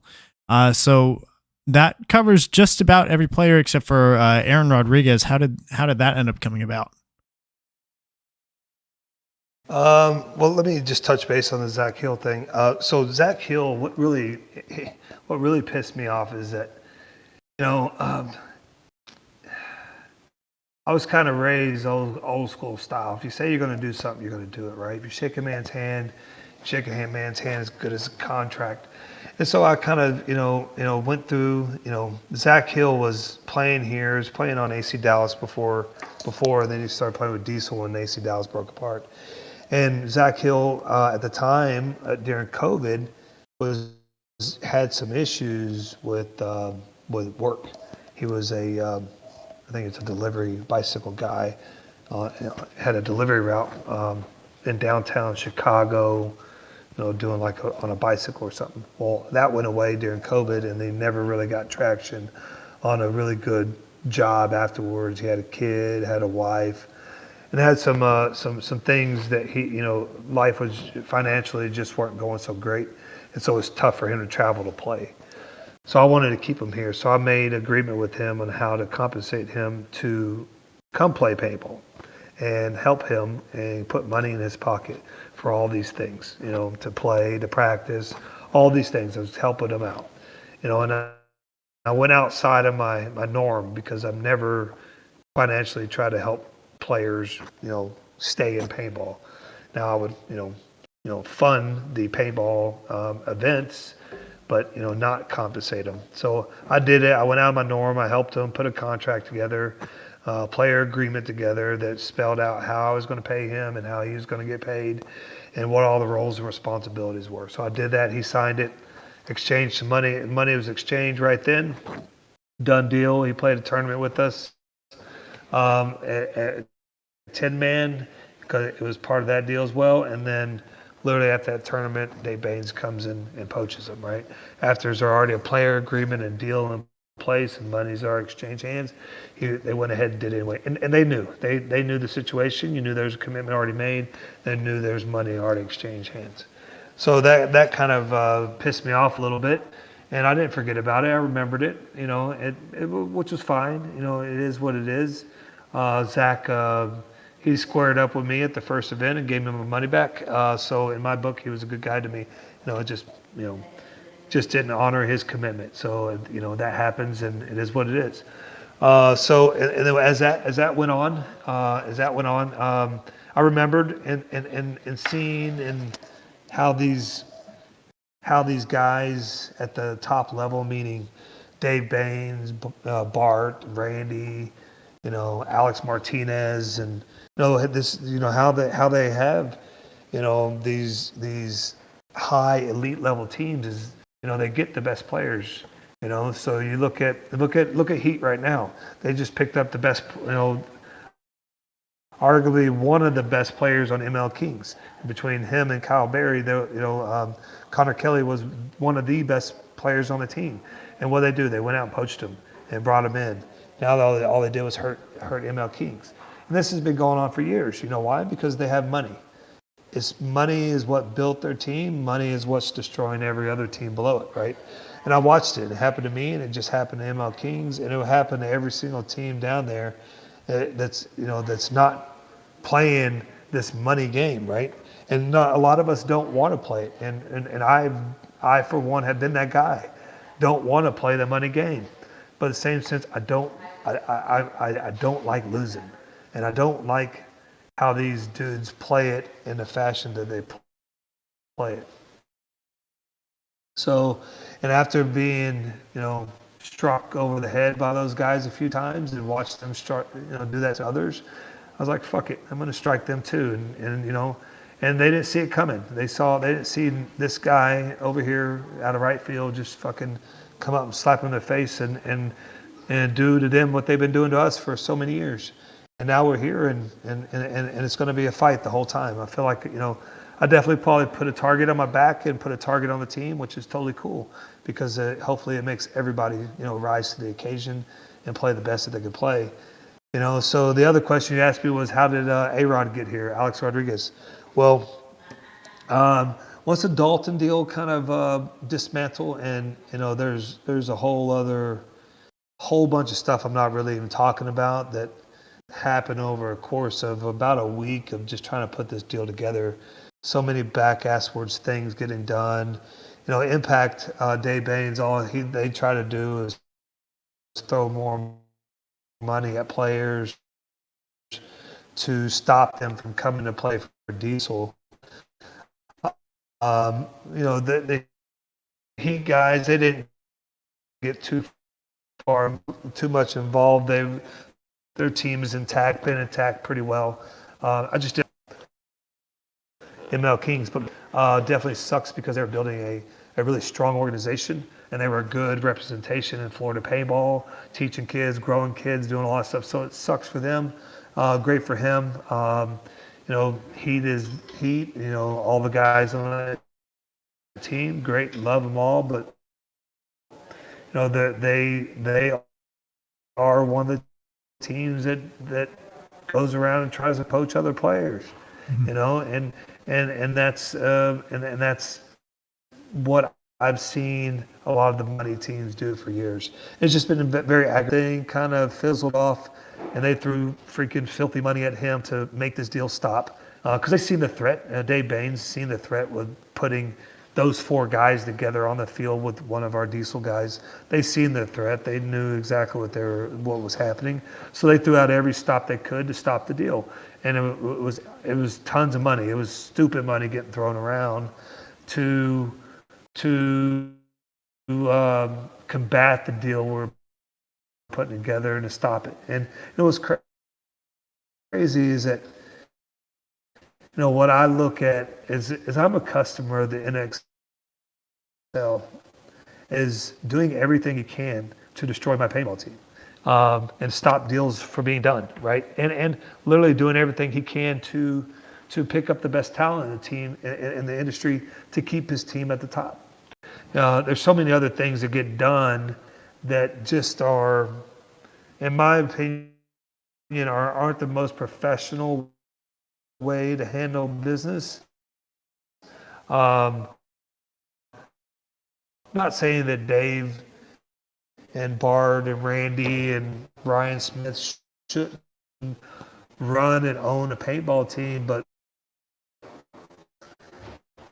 man, there's something there, and I think if others look into it, they would probably agree with me too, is that, one thing when we were with the USXBL and AC Dallas, it would just look kind of funny. It's not very professional to do that. They're trying to keep, as many of the younger teams down by, picking up their talent as they go. So anyways, I rambled on a little bit there, but, A-Rod came up when Dalton deal fell apart. There was a couple other guys in the mix as well too, but A-Rod made the most sense to me because my goal is to build a winning team.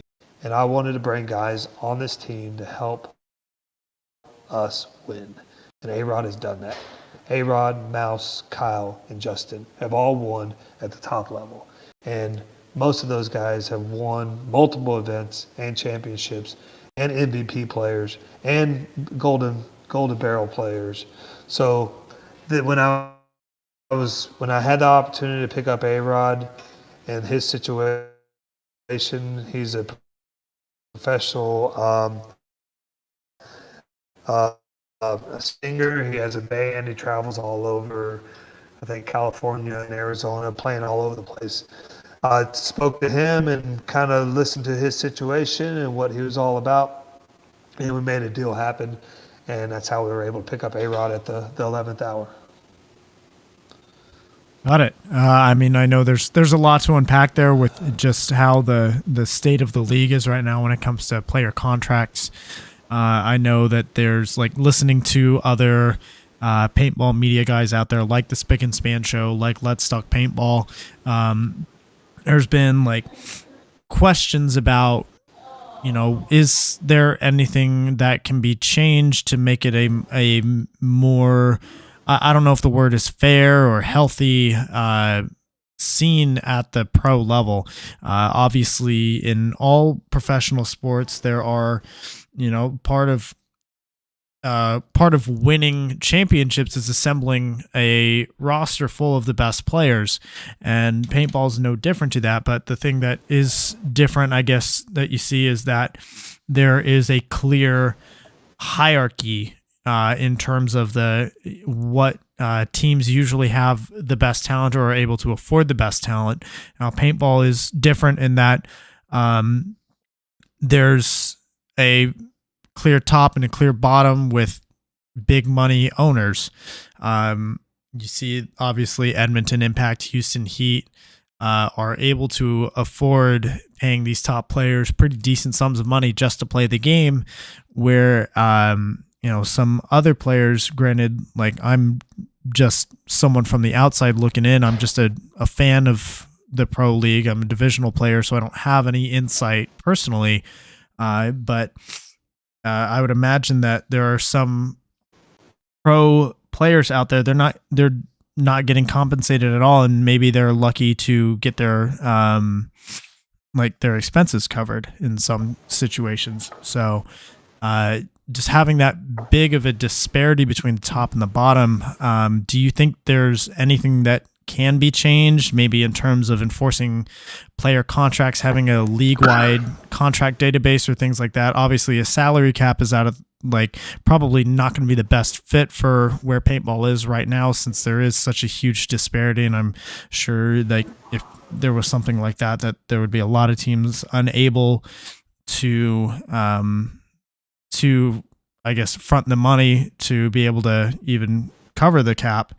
But at the same time, could it, bring other things like outside investors investing into teams, things like that. So I'm sure there's a lot to unpack there, but in the near term, do you think there's anything that can be done to make it a more healthy environment for the pro league?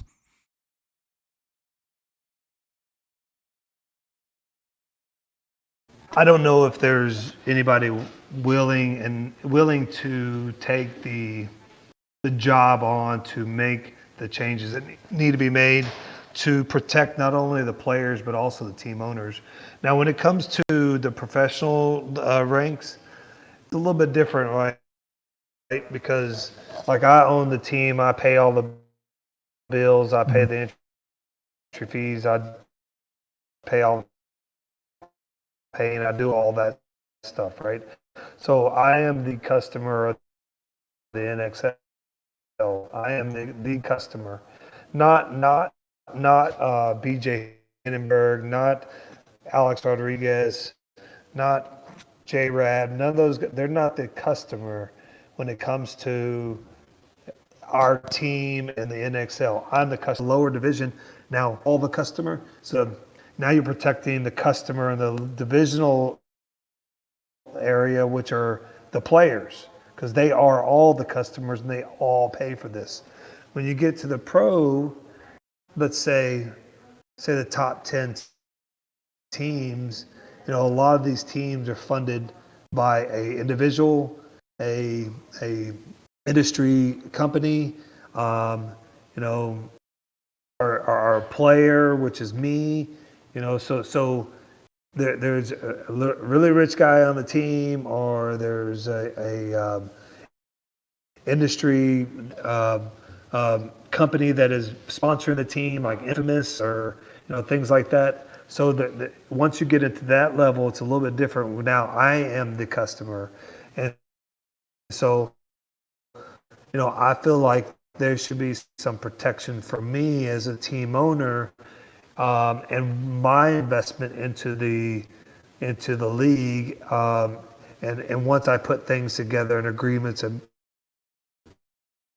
together with players, is at some point I feel like somebody, we should just like if you would an employment agreement that you go to get a job at, that you're going to agreement and pay you a salary for the job that you do. Same thing here.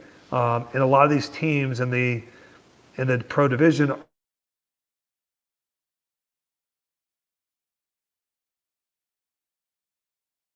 Mark, it looks like we may have lost you for a sec. Oh, see if we can get him back. Mark, are you still there?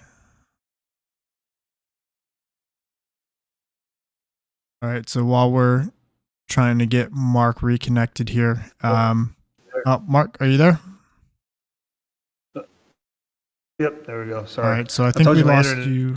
Yeah.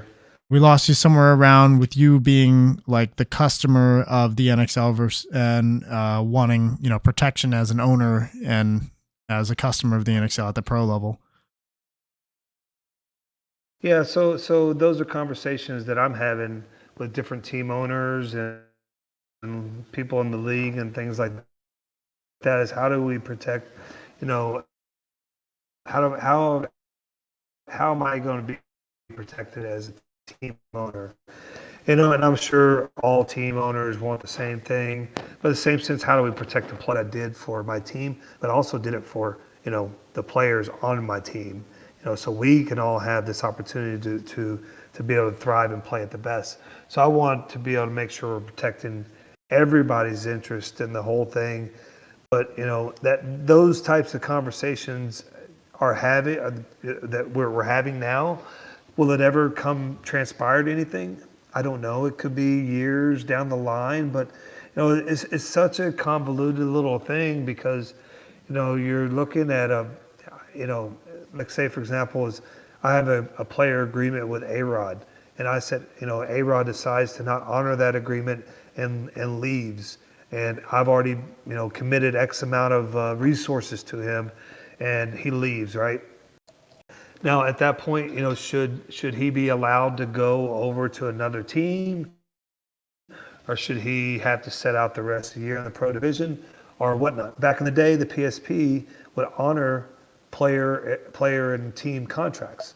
Now they don't do it because it's kind of it's kind of like the right to work state type situation, where you have the right to go work wherever you want. You have the right to quit and whatever, whenever you want to, and with no questions asked. So there's some gray area there that has to kind of be discussed. But I think that something does come out of it at some point. I don't know when, where, or how, but I hope that something comes out of it, not only to protect each individual team owner, but the players as well too. So I think there's some things that could happen out of this whole situation that we've all been watching and being a part of with all these pickups and stuff. So, and in the same sense, when we did our pickups, it kind of made a trickle effect. So if you look now, you see a lot of things jumping around, a lot of players jumping around. It's because now all these other high-end teams are trying to fill the gaps. And so I made a play first, which caused all these other things to kind of transpire, moving from team to team to team. You look at Chris Shears just got picked up from Dynasty. Well, that hole had to be plugged because they pulled Dalton out. So you saw Chris Shearer, I believe, made a commitment into his team early on in the season and bounced out to go to Dynasty because obviously for obvious reasons, Dynasty is a champion team, winning team, and they'll still go on and do great things. So so that's probably a reason why he left to go do that. So now you see a lot of bouncing around happening now because of some of the plays that we made. If I wouldn't have made that play first and somebody else made the play, which is already going to happen, things are already being talked about happening, then we would have saw another trickle effect, and I may have kind of been on the short end of the stick in that situation where maybe I lose players because of other plays that got made first. So. Got it. It surprises me that the league doesn't enforce player agreements currently. You would think that with the current landscape that it would make sense to have things such as the player agreements and to protect those teams. Like, sure, you can go leave, but either like maybe include like a buyout clause or things like that, or just, hey, you have to sit out if you're not going to play the rest of the season. But you would think that there's definitely room to make that landscape a lot more healthy in the pro league and much more competitive, or not I guess competitive, but more fairly competitive for those lower teams, where it's not just, hey, they find this new talent, they build them up, and then they just get poached, and there's no form of compensation or protection for them. So I think something that could make sense there. And it wouldn't stop. Go ahead. And it wouldn't stop. They're going to continue to do that year after year after year.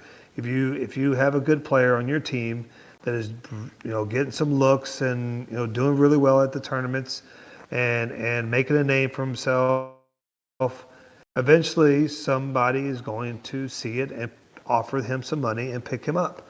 And again, now that team suffers, and now you're having to go look at the next local player at your paintball park and try to pick them up. And it's just tough at this level to put wins up without experience and knowledge of the game. And so to bring an entry level or a really good semi-pro player up in the pro and think that you're going to win is a far-fetched goal. So these guys that are winning right now, if you look, there's not a lot of teams that have put W's up right now. And those teams that are winning have the most. And so I just wanted to put my team in a situation where we have the experience level on our team, and we put ourselves in a winning situation, for the guys, for Mark Brzezinski, for BJ Hindenburg, Andy Horvath, those guys, Nathan Roberts, Clint Johnson, myself. We want to be in a situation where we can put ourselves in a competitive situation and have an opportunity to win. If we don't get there on those Sunday matches, we'll never have a chance. So now I feel like that, we have that chance, because I feel like we will be in those Sunday matches to have our chances to win. So now we're kind of writing, for me personally, I'm writing the last chapter of my paintball career, over the next few years, is how many wins can I put up between now and the time I hang the cleats up, right? And for guys like Mark and BJ and Andy Horvath and, and Nathan Roberts and Clint Johnson and, Logan Hansel actually is going to be a part of the team this year as well. For those guys, they're writing, one of their chapters of their paintball career, because they're still pretty young in the sport. So, that's kind of the reason why we did what we did, and why I did what I did. Yep. Well, there's a lot of room for growth there. And I think that for those players that are still writing their chapters in their career, just going forward, if the league or maybe a group of owners or even a group of players, if there gets to be a little bit more organization there, I think that if they end up finding a way to create this system that ends up being a lot more healthy for the scene as a whole, I think it will be just great things for the popularity of the sport. So, Mark, we do have, a few questions in this live chat here that I would like to get to before we wrap it up. Yeah. Let's see. There's shout out to Verbal in the chat, just bringing up a lot of really great points about player contracts. Let's see. Brandon Allison is also in here in the chat. So let's see. Question from Chris Isaacs in the chat is he's asking, so recently I had Ryan Brand on the show, and one of the stories that he talked about, which was, I think he said it was his last event that he played a speedball tournament, was an event down in Brownsville, where it ended up being an open event or something, where like the prize, there was like $3,000 cash prize, and then they kind of drove up without telling anybody. Just tell me what that was like for you and your squad.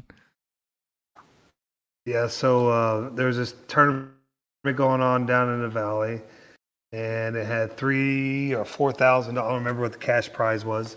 And we're like, we're going to take this. It's like a 9-hour drive from here down there, and we had Texas Storm guys at the time. So like, you know what, we're going to go down here and kind of sign up as this one-off team or whatever, and go down there and steal everybody's money and piss everybody off, right?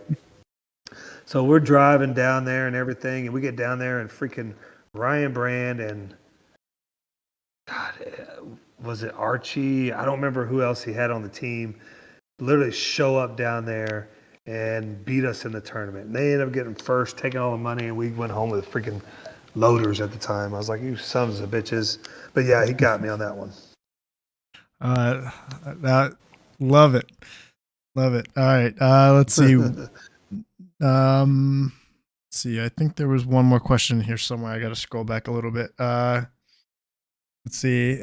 Question from Pate Smith, totally unrelated to paintball.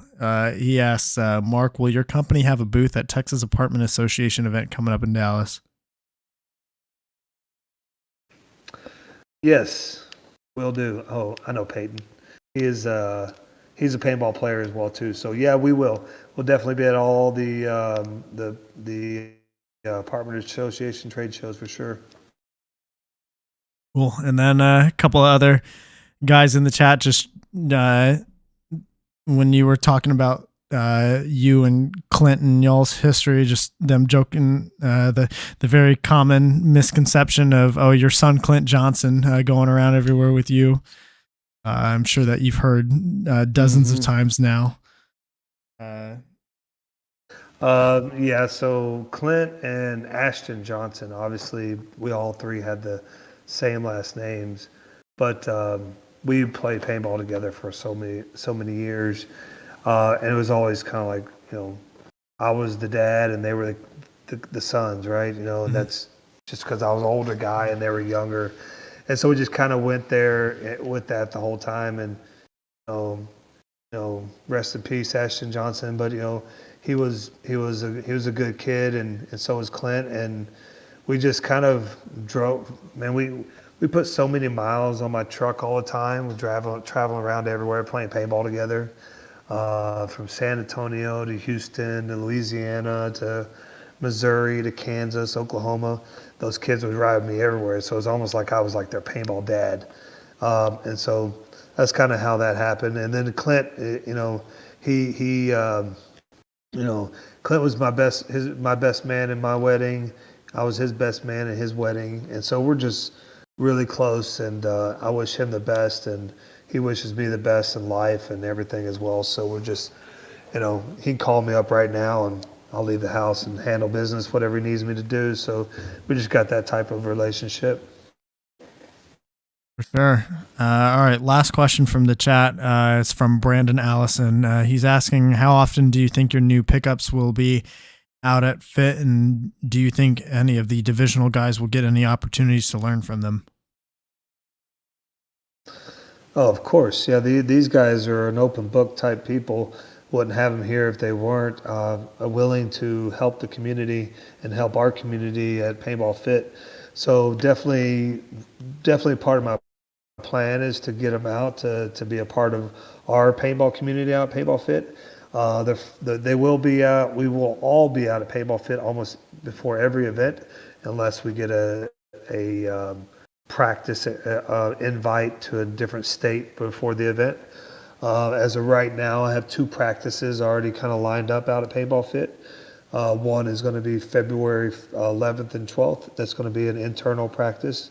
We're just going to kind of practice amongst ourselves. Paintball FIT has allowed me to get one of their paintball fields and just for ourselves. So we'll be out there on those 2 days. If anybody wants to come out and kind of see all the guys and shake their hands, or probably give out autographs and jerseys and good stuff like that. So come out, take pictures, do all that. And then the following weekend, we'll be down at we'll be off the following weekend, and then on February the 25th and 26th, we're heading down to X Factor Paintball. So we'll be playing those guys. That's the second weekend before the event, which is not a layout weekend. So we'll be practicing X Factor on the 25th and 26th, and then on the 4th and the 5th, we'll be out at Paintball FIT practicing again. We don't have a pro team lined up, so we'll probably be just playing amongst the just the Paintball FIT semi-pro line. Trying to really work internal as much as we can to work out any bugs as much as possible before we get to the big show. Awesome. I know that talking with Ryan Brand, there's definitely been a shakeup with going to only one layout weekend, and how teams are having to adjust to only, losing that extra week worth of, time on the layout.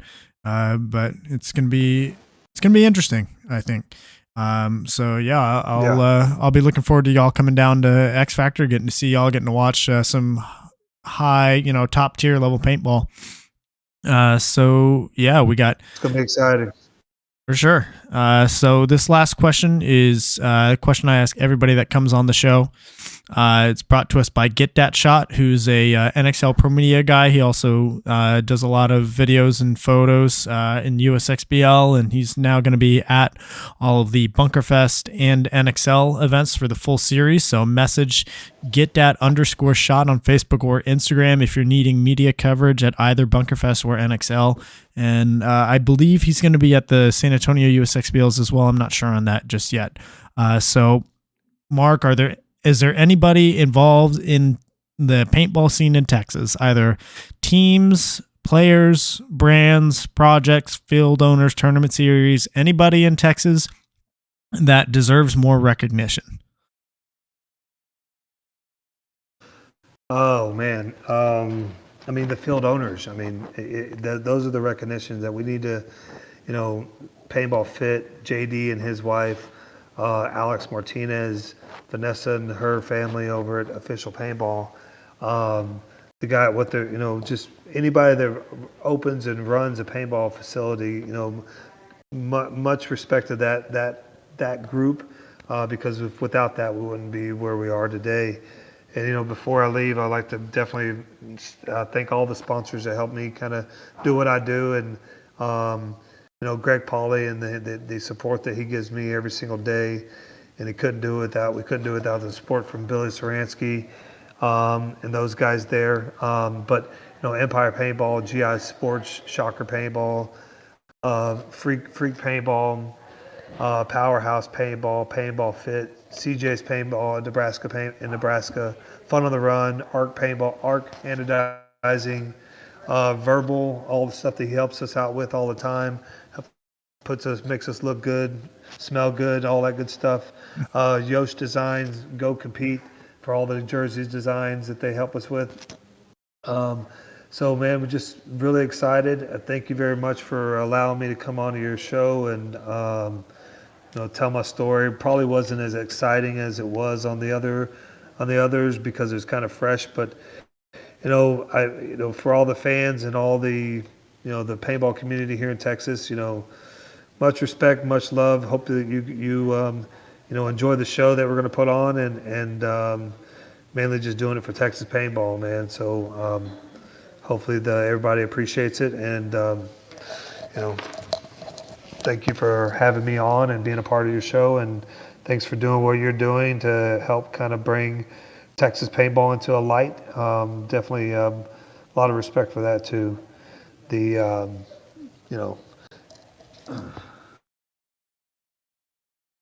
well, I appreciate somebody it. just sent me. Oh, Somebody just sent me a picture of us playing down at that tournament in the Valley. This Chris Isaac guy. That's funny. Yeah, he says that I think he was at that event as well. He was competing with one of the other teams that was there. Nice. Appreciate the picture. Awesome.